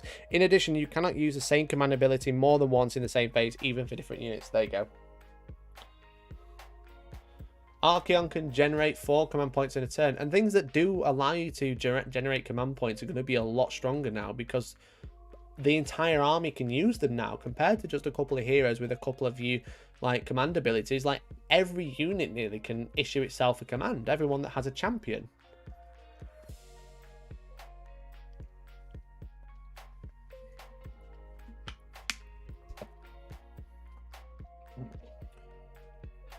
Also, you can download Sigmar 3rd edition core rules on how Wargaming community. I know, dude. It's just Wargaming community website was down earlier, so we're just using the old-fashioned way. But when the video comes out, we'll get some nice screenshots, which would be nice.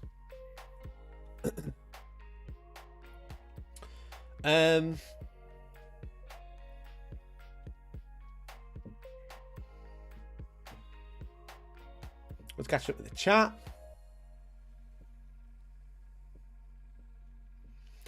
Picking each turn in 40k won't work due to the volume of secondaries. Yeah, they'd have to redo the entire secondary system. It would work, but they'd have to redo it. And I think it'd be cool, but I like the fact that it's different.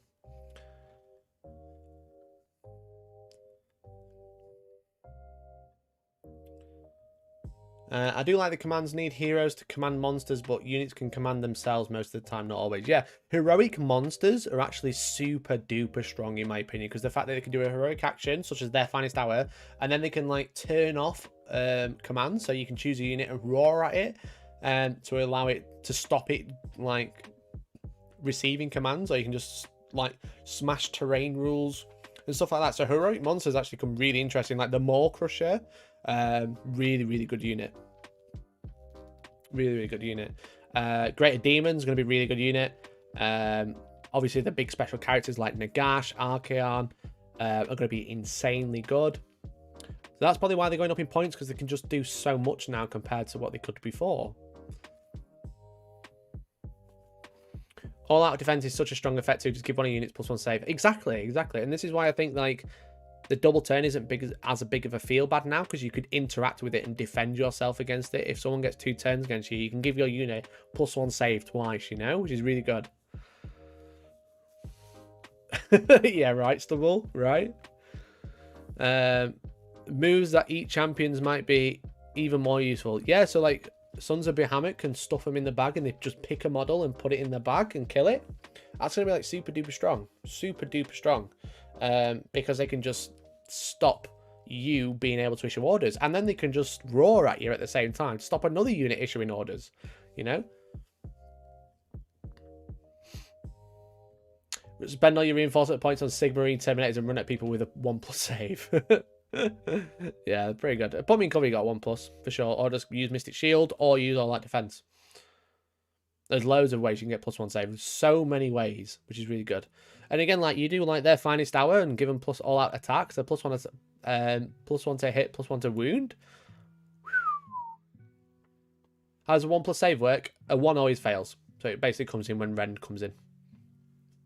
So if you got a 1-up save, essentially Rend 1 will make your save a 2-up, which is the same as what it would be.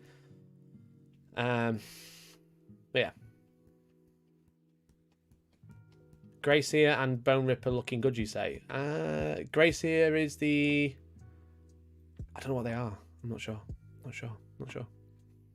Alright, let me close out this video. And then I'll say bye, but I won't go anywhere. We can still chat about the rules and stuff. I'm just going to end the video for Tom.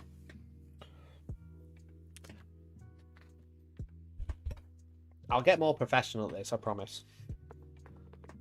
So that's it, guys. That is the core rules of like all the main changes, all the new command abilities, and also how match play works. I'm very excited to play this. Again, we've got some battle reports coming out. I really like the missions. I think the way the missions work are really cool.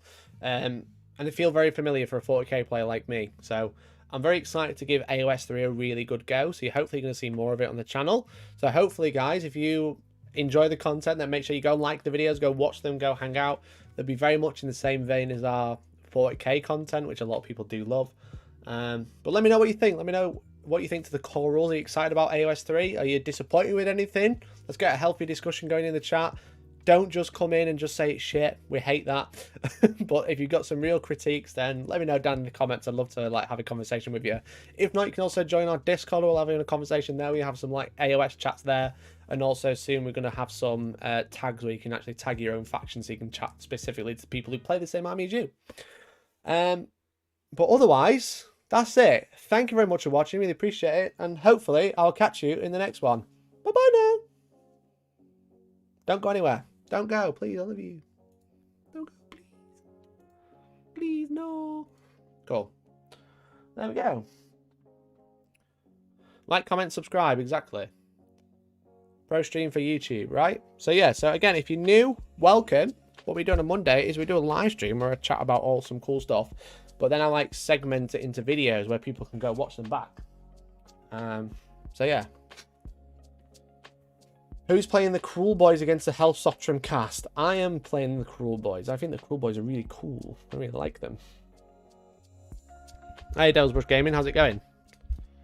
Gracie and Bo Ripper is a huge Skaven model. Ah, okay. Okay. Yeah, I know which one you mean now. I didn't realise that was it's called.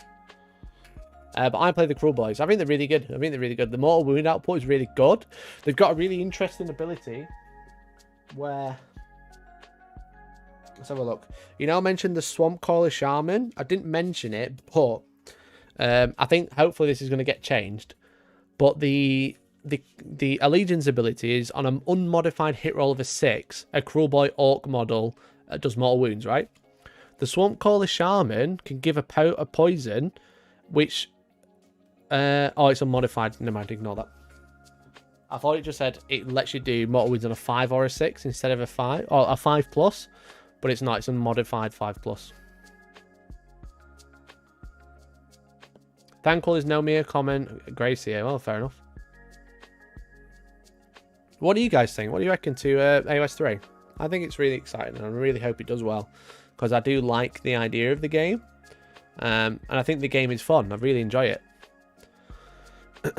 The problem is I've just got to dedicate the time where it makes the most difference, you know? Otherwise, join the Discord, ! Discord in chat right now. We're going to go through what you guys have been working on if you've been posting stuff. I haven't really plugged it, but we will have a nosy. We have timed that very well. We have timed that very well, haven't we? Can't wait to see the landscape of the first battle turn. Well, yeah, this is true. I imagine we're going to see Stormcast and Cruel Boys first. That would make the most sense. I can see Cruel Boys just getting their own battle tome. I can't see them getting lumped in with Iron Jaws and stuff like that.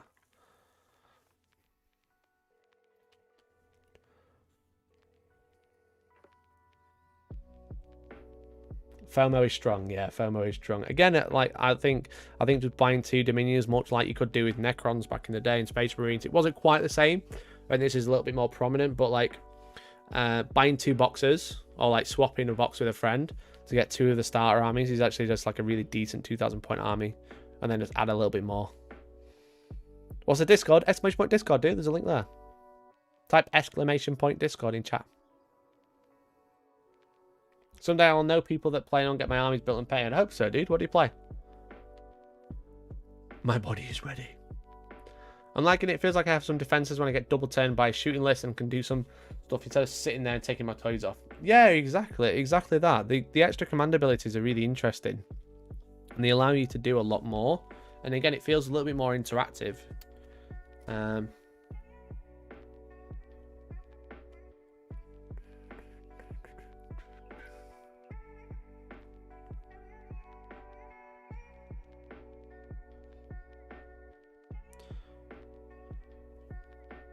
No time sadly got 4k points of Fantasy Dwarves, so if they're firstborn, I'll save them for Old World and maybe proxy cities with them. Oh, that's fair enough. You can play AOS on square bases. It's not quite the same, but I mean, if people are friendly, then I'm sure you'll be able to. Maybe the pizza guy will send you a Troggoth ride. Oh, please don't. Appreciate it, though. Check their About tab. Yeah, I said you can just type in the Discord. Exclamation point Discord. There you go. Thanks, Steve. They already confirmed Cruel Boys are grouped with all the Oruks, but you can just run solo Cruel Boys and get the Legion's ability Hellstorm. Oh, that'd be quite interesting then. Might be nice, because then at least it's not like another book you got to buy if you want to play Orcs. You just they're all lumped together.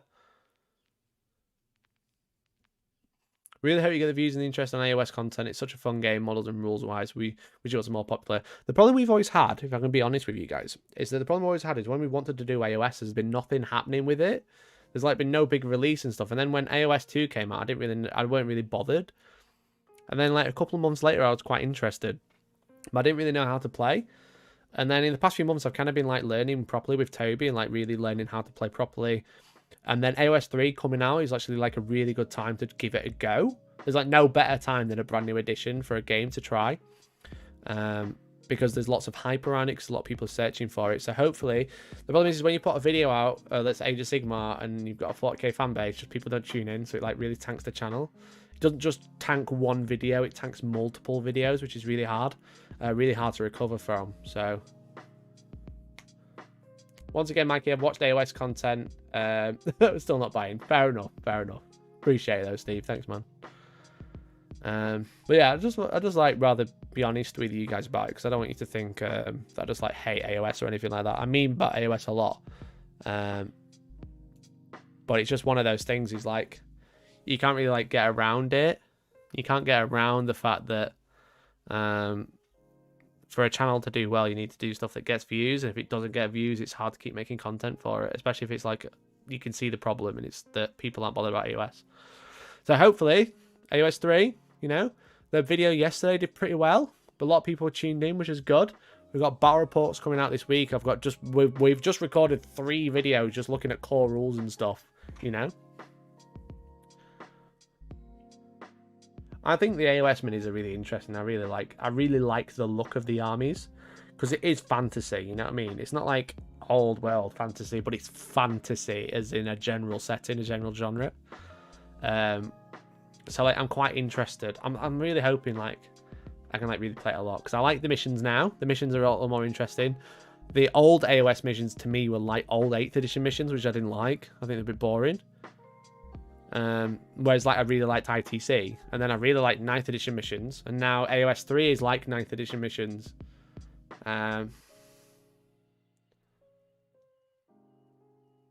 I stayed up for your video. I was pooped this morning. Thank you, Chaos. Really appreciate it, bud.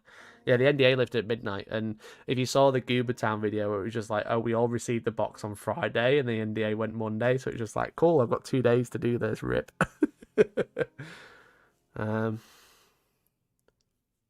Guess that's why channels do the 1000 video of what Space Marine chapter you should play. Exactly that, Nathan. Exactly that, mate. That's just how it works, sadly. A lot of the time, like myself, is... Hey, thank you for becoming a member. Really appreciate it, John. Thank you. People like that, when they become members on AOS content, it's like really shows that people are interested and it keep it going. But when you're relying on views to like pay the bills, you know, you just got to rely on the videos that do well. Like how he called out Ash. Yeah, he did. He called out me a bit as well. He commented on my video as well about the unboxing, because I said, like, if this is like the fifth unboxing you've seen, then you're lucky. And he was just like, this is the 6th one, I think. He's commented a few videos, actually, Goobertown. It's nice that he's tuned in. It's really cool. A big fan of his content. Goobertown was top tier passive aggressive. He really was. He really was. What's your fave AOS faction, and do you prefer Aurochs or Ogres? I prefer Aurochs. My fave faction, I really like Ocelot Bone Reapers. You okay? One sec. You alright? Okay.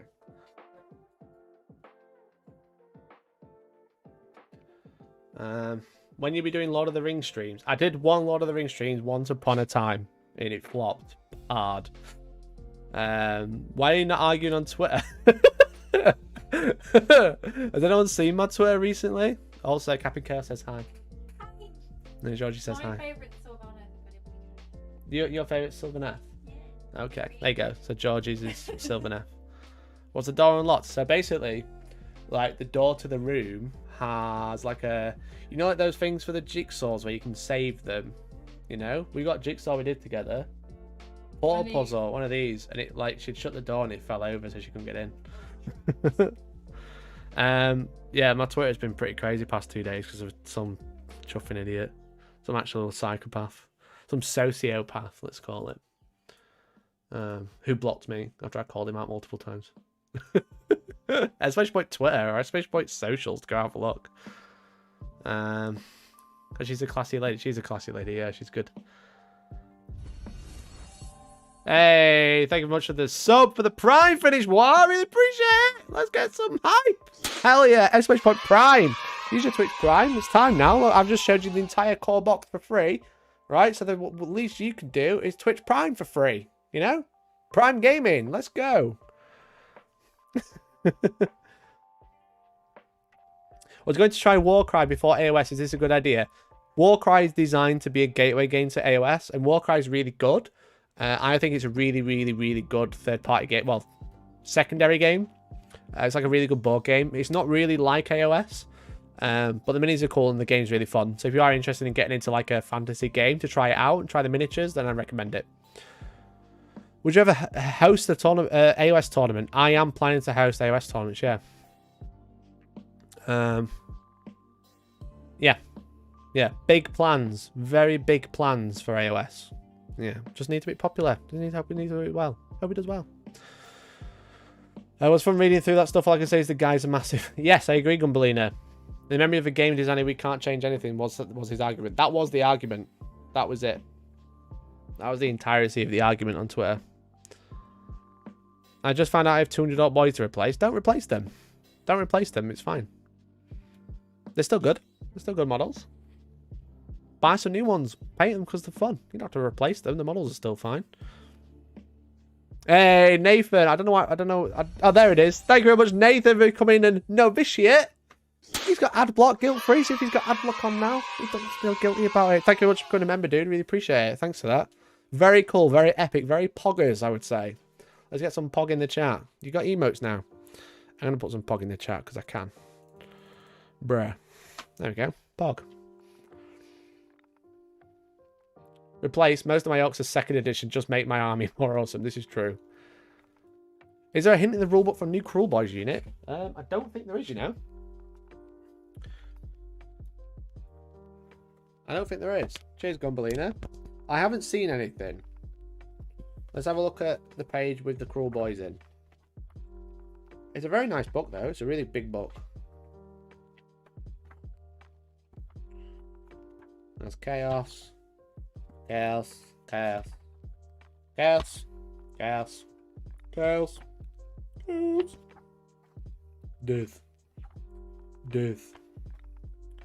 Yes. We're nearly there. Why does that big look like he's eating Mikey? Who is that? The Pog.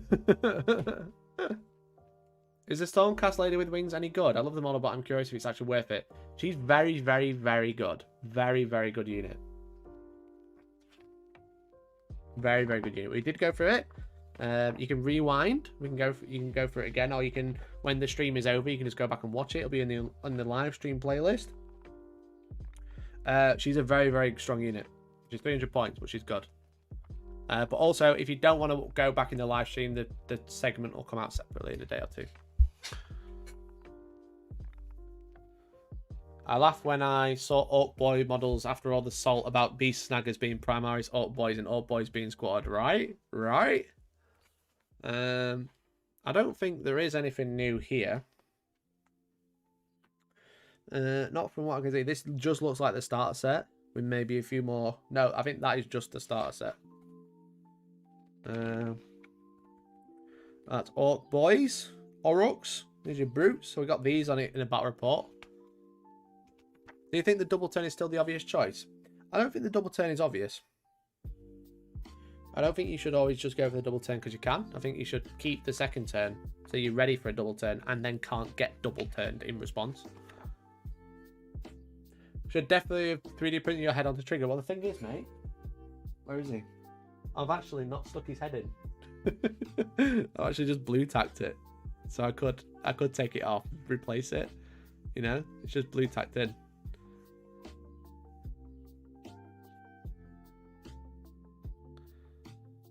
Gaining 2 CP for going second is a valid choice too. Yeah, I agree, mate. I agree.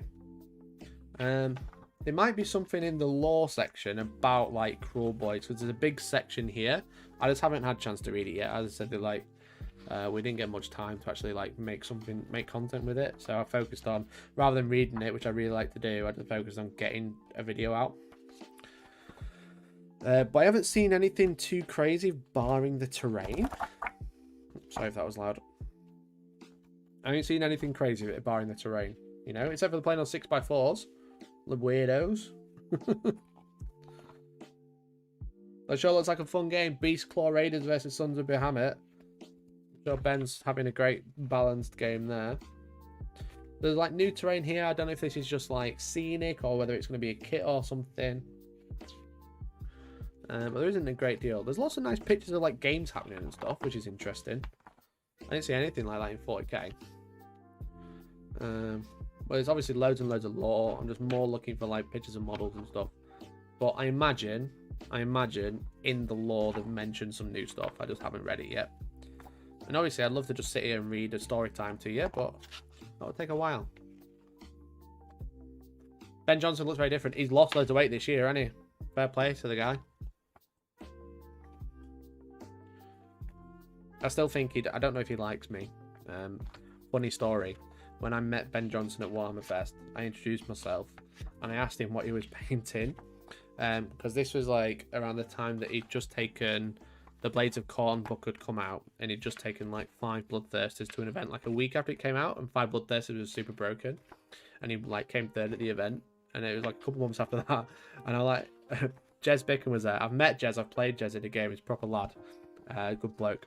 And I said to Ben Johnson, I was like, hey mate, I was like, you know, hello, my name's Mikey, you know, yada yada yada. And I was like, what army are you painting currently? And he's like, oh, I'm painting loads of stuff. Why are you asking? I was just like, I'm just wondering what's going to be broken in Age of Sigmar next. So I'm just wondering what you're painting up.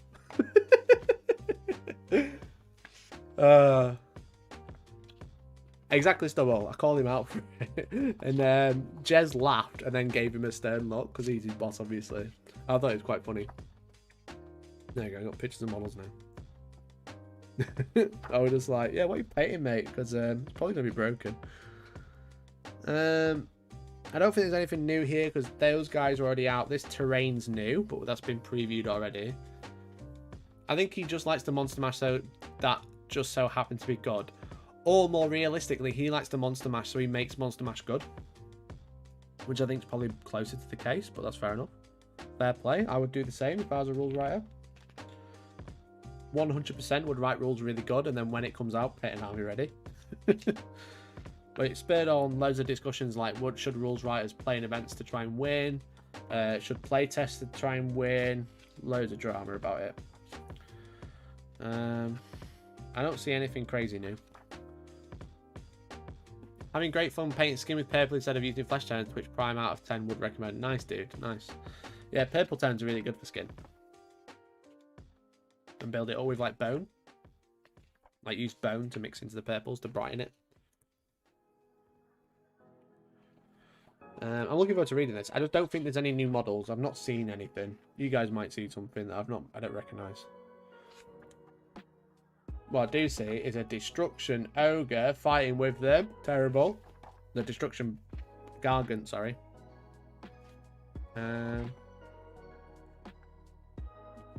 Well, supposedly in the other book, the like little starter book, it just gives you like lore about the factions, the units. Sorry. Supposedly there's something in there about Chaos Dwarfs. So I'm not 100% sure. There'll probably be loads in here. I like these things to come out. I don't think this is a thing, right? But yeah, these guys are my babies. I love them. But I just think of them as Tomb Kings. I know that's what everyone does, but I really like them. I think they're really cool. Again, we've seen this picture before. Don't see anything new there. Hey, thanks for the follow. I really appreciate it. Story time with Mikey.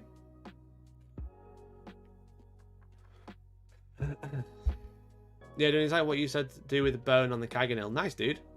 Hey, AOS is so weird to me. I miss all characters. I know there are a lot of them, but most of the big major godlike characters.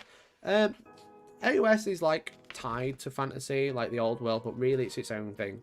They've kind of tried to shut it off. They've kept some things and carried them over, but mostly it's its own game now. And it's got its own lore and stuff like that. So I wouldn't think like, oh, Age of Sigmar sucks because it's not got my fantasy characters in. Because they have loads of characters in there now, you know. But it's its own thing.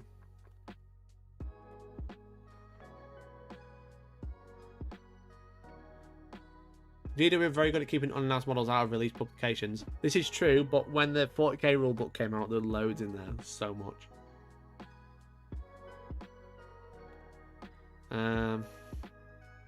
Well, Vampire's book supposedly written for 3rd, but we know it's going to be nothing to new books. I don't know. I've not really read the Soulblight book. I do have it. I haven't properly looked at it. But there might be something cool in there.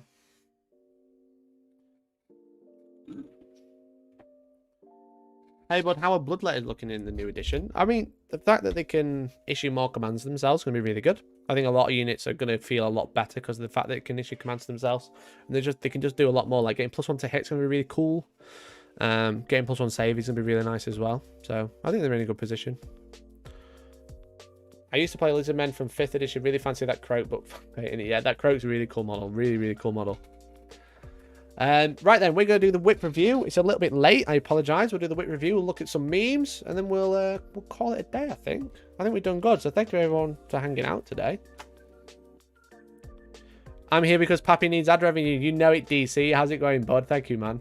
We have just done all those videos. We've reviewed the War Scroll cards. We reviewed the core rules as well. I got you a savage meme. Oh, mate, I can't wait. How's it going, DC? Make sure you check out Excellent Battle Reports. Absolute babies. Obviously, DC, have you ordered your mug yet? Because DC always tells me how he loves coffee time. Have you got one of these? Anyone else got one of these? Hellstormwargaming.co.uk/shop. Comes with a free cup of coffee. Let's have a look at these savage memes then. Let's have a look.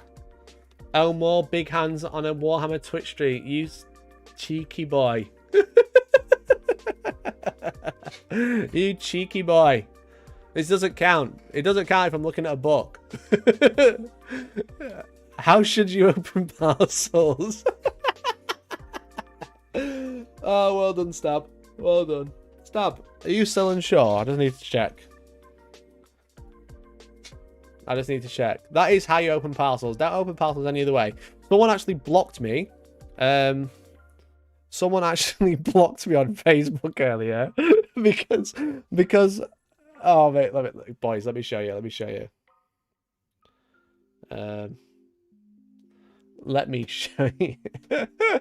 It was very funny. Will it load? Give it a second.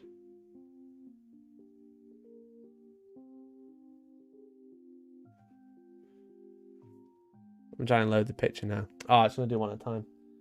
It's going to take like 30 seconds. Let me read the chat while I look. What's interesting, the new AOS I haven't played since first came out. It's really good. No, I'm sure. This the one? Here they go. So what he says, what's with the maul sword? And he said, how do you expect me to open the box? That's the cringiest possible response. Have fun with your YouTube channel. I'm blocking you so I don't have to see dumb stuff again. This is in the Age of Sigmar group. And then he blocked me, so I don't know if you saw my laugh. That's because I opened the box with a sword and I had the sword in the thumbnail. I thought it was funny.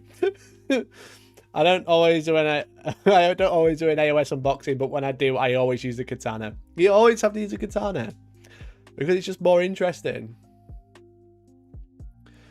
Dumb stuff on the internet. Good luck with removing it all again, right? He's gonna be blocking everybody. It just makes it more interesting, in my opinion. If someone opens it with a knife, everyone opens it with a knife. I've got a katana. Why's he got a katana? I don't fucking know. Why not? Why does he not have a katana? It's funny. Stubble. That's harsh. Right? It's a blunt sword as well. It just like doesn't cut anything. It's so bad. It's so blunt. It's so shit opening boxes. It's just funny to whack it. Because I know when people say, like, when I was like hitting my Drakari codex, I remember someone said something like, oh, I can't believe he has no respect for the free stuff he gets. And it's just like, it's just a box, bro. Chill out. Or it's just a book. I'm hitting it with a hammer. I'm not damaging it whatsoever. Stop being so touchy. This is coffee time. Let's talk 40k. I can remember when I did that. It was so bad. Let's talk AOS, sponsored by a proper brew. Brilliant. This is terrible. This is terrible. Barak is getting a proper sharp reaver blade. That'd be cool. That'd be cool. Like a proper knife. I hate this. What's with all the logos? Stop covering them in logos. Oh yeah, shit. I didn't notice the sunburn. That's even worse. Hey, Dano Gig, thank you much for the Prime. Really appreciate it. How do I support Prime if I ain't got one? You know, link your account with Amazon. You've got Amazon, haven't you? We're in a pandemic because you got Amazon. Link it to Twitch. Right? Get free sub every 30 days. I get $5. You take it directly from Jeff Bezos. That's only a good thing. Really appreciate it, though. Thank you. Let me tell you about AOS. Oh god, yeah, I did kick Jay off today. I'm sorry, Jay. I love you. Make sure you check out Jay !Mohawk to go and find out. Go and find out how Jay does. He streams every Tuesday, Thursday, Saturday, and Sunday. He'll be joining me again next Monday as normal. It's just we're focusing on AOS today. It's like Dominion launch day. He just doesn't do AOS, so that is pretty savage. It's pretty funny. Did you send that to him? No, it was nothing personal on Jay. Just doesn't play AOS, and I'm just like going through the stuff, you know. Not yet. He'll see, I'm sure. Me when I tune into a stream, there's no Jay. Where Jay? Oh, for fuck's sake.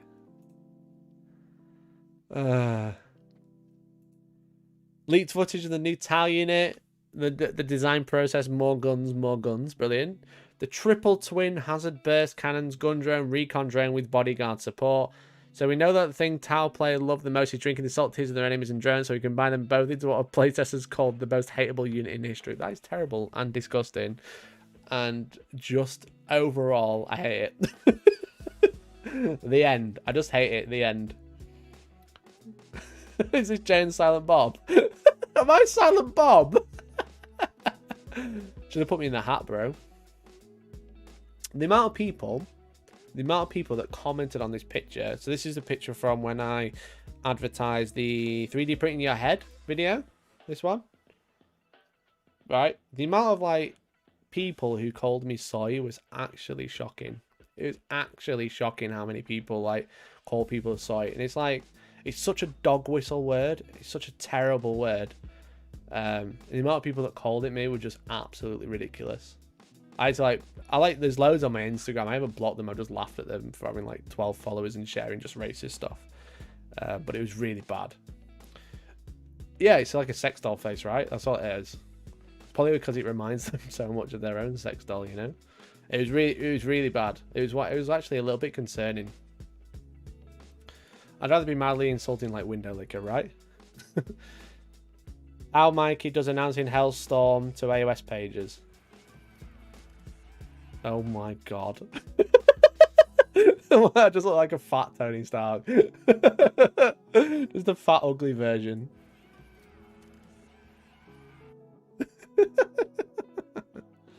Hey, Steve. Thank you, man. Really appreciate it. That is a cursed face, yeah. That is a cursed face. Hey, thank you very much for the 2. Thank you very much for the 199 DC. Really appreciate it. A red hand pointing up. Excellent. A red hand pointing up. Is that just because you chose a sticker? It is, yeah. Thank you very much, DC. Thank you very much for the 2. Really appreciate it. The 199. Let's put some buckets in the chat. Let's say hell yeah. Thank you, man. Thank you. Really appreciate it. Very cool of you. Very, very epic. Thank you, DC. Really appreciate it. Again, check out SM Battle Reports. Absolute G Unit. Also got Liam in chat as well. Check out DZ. He's been filming some epic battle reports. I dread to think how long that's going to take you to edit. Dread to think. But again, don't forget to join the Discord. This is what they do. They have templates. They actually make it easy to make your own memes. Like this one. They've added these ones. This one where I was snapping my fingers at like 11:30 last night. They just make it so easy to make your own memes of me, you know? Look at it, it's terrible. They just added this as an entire template. It is edited. Did it take you a while? Did it take you a while? I'm playing around with Superchat, so I appreciate it, man. Thank you very much for the red hand up. Right then, let's have a look what people have been working on tonight. Working on some tanks right now. Hell yeah, brother. Look at these tanks. Excellent. That is the face of someone about to stick. I'm just going to read that out. Well, when will there be new dice, or do I need to buy them off Liam? The new dice will be coming very soon. They are on the way, but they're coming from the US, so. We can send stickers, not super chats. That's interesting. Is that because you're based in Gibraltar? But yeah, there is dice coming. Promise. You buy some off Liam in the meantime. Just make sure you buy some from me as well. Buy some from SN at the same time. Mix them all together like an absolute reprobate. These player-based cards looking excellent. I love the colour scheme. My fitted Blight Hall is absolute G in it. And I love the conversions on the rhinos. But yeah, we will have dice in soon. We've got 5 colours coming, and I've got another order coming straight after that. Needs a bit more highlights, but getting there. Oh, nice, dude. Love this. The Blood Crusher. Very cool. I love Blood Crushers. It's so cool. So cool. Nice, dude. Speaking of AOS, finally put the Blood Knight on a base. Hell yeah. Is that 3D printed? That looks really good. Fuck's sake.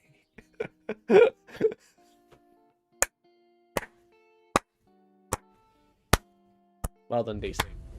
Well done. What can I say? Well done. Please use custom fields instead. Oh, the voice has Sign changed. up to DZTV, hooray. Thank you very much for the 5, DC. Make sure you sign up to deploymentzone.tv.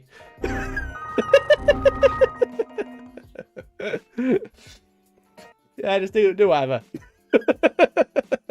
Appreciate it, dude. Thanks for that. Went off the streaming back on again. Well, at least it works. At least it works. Thanks, dude. Really appreciate it. I can get all 3 and then roll them and see which is luckier. That's a good idea. Mine will always roll better, obviously. But guys, well done on these, mate. These look excellent. Again, that purple is Spicy. Spicy. I love the bases.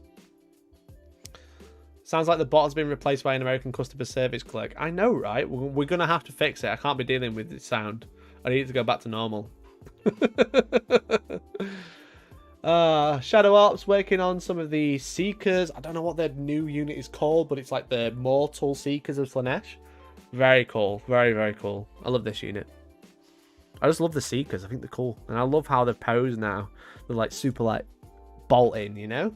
Bolting forwards. Very cool. You can't do super chats in Gibraltar. I seem to be the chosen one. Nice. I was trying to think of something funny about you being Welsh in Gibraltar. I don't know. I can't think of anything. Oh, you used a base roller. Oh, fair enough. I mean, they look great. They look really good, man. Blizzbarb Seekers. Ah, there we go. Blizzbarb Seekers. Oh, look at that. I love the base. The base is so contrasting to the rest of the blues and stuff. That looks really good. Really, really good. I like that.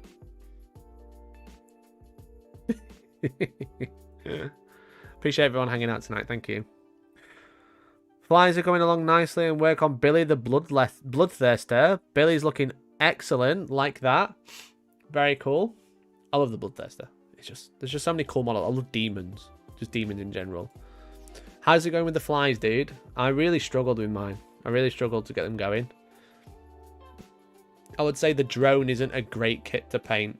It's actually quite awkward. There's a lot going on for very little gain, you know? But once they're done, you know? It's just getting there that's the problem. Well, nice work, dude. Looks really cool. That's Pinkie Pie working on some more Iron Warriors. Gotta do the Riders and oil wash a lot. Nice, dude. Nice. Working on Sakaran. Do we reckon we're going to get plastic Sakaran with the new Horus Heresy leaks that have been out? Please don't say that. I've got drones to paint next. I mean, I painted them quite quickly, but I did need a year's break in between starting them and finishing them. They were just a bit awkward. There's again just like a lot going on. But nice work on this Bats Pinkie Pie. I love the corrosion effects you've got going on, and the colour's really nice. Really, really, really nice. Like standard stock, like colour scheme, but with like obviously like got the weathering going on, which really like makes it pop, which is really cool. Nice work, dude. Really good. Got my Marines out to play with the little loved one. Nice, dude. Looks like a busy day. Lots of Marines to play with. We've got some Salamanders, we've got some Knights, got some other Knights, got some other faction, I presume normal Space Marines. You got Warhound, and then you've got a cardboard cutout of someone. And some drones. Great. Nice, dude. You got some Soul Drinkers, I imagine. Imagine what these are. Are these some Dark Angel successor? I'm not sure. I see purple. I'm like, yeah, Soul Drinkers. Let's go. Nice, dude. Plenty to play with there. Got the Dank Angels. Looking cool. We've got some Salamanders. Along with their Primarch of Primarchs. More Dank Angels. Nice, dude. Really great collection. Real great collection. A lot going on. Look at that. Loads. I like the mat as well. I like the subtle mat. A lot to play with there, mate. Been busy. Been busy, clearly. Nice. Got Hawk Shroud. Got a custom. Dark Angels. Salamanders. Everyone. It's like Istvan 5. Or 3. One of them. Otherwise, new painting project, Word Bearers. Oh, nice, dude. Word Bearers? Are they not World Eaters? There's no Psychers, and they're white and red. They shouldn't mean World Eaters.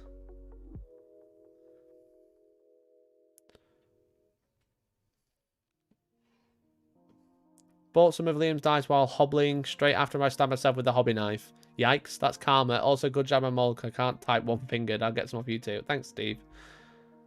Is my wife as a pin-up? Nice, dude. He said Word Bearers, but they look like World Eaters. Right? Or am I just being daft? I thought that was like the Red Butcher's colour scheme. And they're covered in blood. Am I being daft? Devil's Brush, come on, talk to me. Talk to me. Are these Red Butchers? They look cool, though.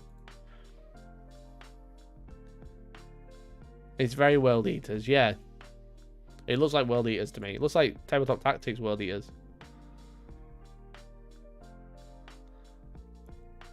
It was like smothered in blood and red and white. I was like, okay, that's World Eaters, right? If it's World Bird Bears, like fair play. I mean, they look really good. It's a great paint job. It's a great paint job. Oh, you mean World Eaters? Okay. Woo! Panic then. I was like, whoa, what am I losing? Am I losing it? Have I like misremembered something? I don't know, man. Xenodrake. Wowzer. Look at that. That is beautiful. Beautiful. So I want one of these to paint it like Ganondorf again, like I did the Minotaur video I did. I really like Kragnos. He's just an epic model. Look at him, he's just huge. He's done an excellent paint job on this, man. Very cool. What army is he joining? What army is he? He can join any destruction faction just for free, just as is. Very cool. Very nice. Great job on this. Love the armor. The armor rusting effect is cool. The weathering. The skin looks really good as well. That is a pivotal and a half rock, you know? Super pivotal rock. Ceresco, beginning of my Custodes. Ooh, I like the green. It's nice and different. Dead Link for the base. Hell yeah, Stubble. Let's go. One little grot with his hat on. That'd be cool. That'd be cool, right? Or he's like running with his shield, with a Hyrule shield. Yeah, okay, like we're doing it. Little grot. Little cruel boy grot, Hyrule shield, little hat. Let's go. Looks like he kicks Simba off Pride. He does, I agree. Oh, nice, dude. Great work on the marble as well. Excellent work. I really like the green. It's really interesting. Shadow Ops. Working on some more. The other Warcry guys. Again, I don't know what they're called, but the Slanesh from AOS. Nice. It's nice to see some AOS worked on today, gamers. Resolution Mondays, what's going on? Like is now 3 of the 5 colours undone. I'm going to keep plugging away this week. You are a legend. Thank you for keeping up the Resolution Mondays. And let's just quickly check the memes. Stop putting... Oh, stop putting badges everywhere. Literally you guys at the minute. just fucking watermarks everywhere. It's terrible. Oh, but there we go. Painbringer. Thank you, Gumbleaner. But that is it, guys. That is everything today. That is everything. Liam doing a live stream, supposedly. Liam, why are you doing a live stream? But thank you very much, everyone, for hanging out. I really appreciate it. Hope you've had a good time. We went through the new War Scroll battalions. We went through... not War Scroll battalions. New War Scrolls for Cruel Boys and Stormcast. We went through the core rules and match play. And I appreciate everyone hanging out. Obviously, I don't know how much I'm being affected, but I got vaccine today. So thank you very much for hanging out. And thank you all for the super chats, for the primes, for the follows. Really appreciate it. It's been very, very good. So thank you very much for hanging out. And again, we got some AOS content coming out throughout the week. The 3 videos that we made tonight will be coming out. But with the new War Scrolls and new match play missions and stuff like that. I'm editing a battle report between me and Toby, which is just using the Dominion stuff. And then we've got another battle report coming out as well with Bone Reapers versus Iron Jaws. And I'll be editing them as soon as possible, whilst Tommy's editing a 40k battle report for all you guys. We haven't forgot. But thank you very much for hanging out. I'll be live again on Wednesday evening at 6 PM on twitch.tv/Hellstormwargaming. So if you're not there, if you're not on there, so make sure you do. We'll be doing a 40k show probably, unless there's some crazy things happen with AOS. But don't forget, we are a 40k channel that does AOS. So we'll be doing a 40k show on Wednesday. And then probably playing Necromunda Hired Gun straight afterwards. Or maybe Resident Evil 8, I'm not sure. I will let you guys vote in the Discord, so you guys can decide. Don't forget to check out Jay as well, !Mohawk, for links to him. He streams on Tuesdays from 9 PM as well as Thursdays and Sundays, and then he streams on a Saturday in the afternoon as well. So busy day, busy streams, all the shiz. Really appreciate it. But thank you very much, everyone, for hanging out. If you're watching on YouTube, the stream is going to end. If you want to watch it back, it's in the live stream playlist. This is a lot of words coming out of my mouth right now. If you're watching on Twitch, we're going to raid someone. We're going to raid and go pass on the hobby love. So let's have a look. Who is streaming in Warhammer today? Who is streaming in Warhammer today? Let's have a look. Who's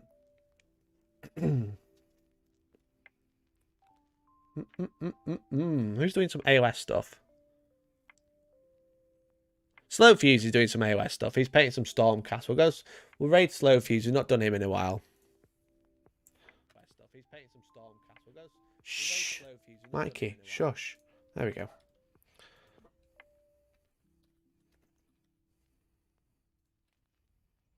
So, guys, that is everything. So, thank you very much for hanging out. Really appreciate it. Again, if you're watching on Twitch, then go say hello. Go and show them your best emotes you can. If you're watching on YouTube, thank you very much for watching. Cheers, guys, and hopefully I'll catch you in the mall realms, I guess. That's what we say now, right? Thanks, guys, and catch you later.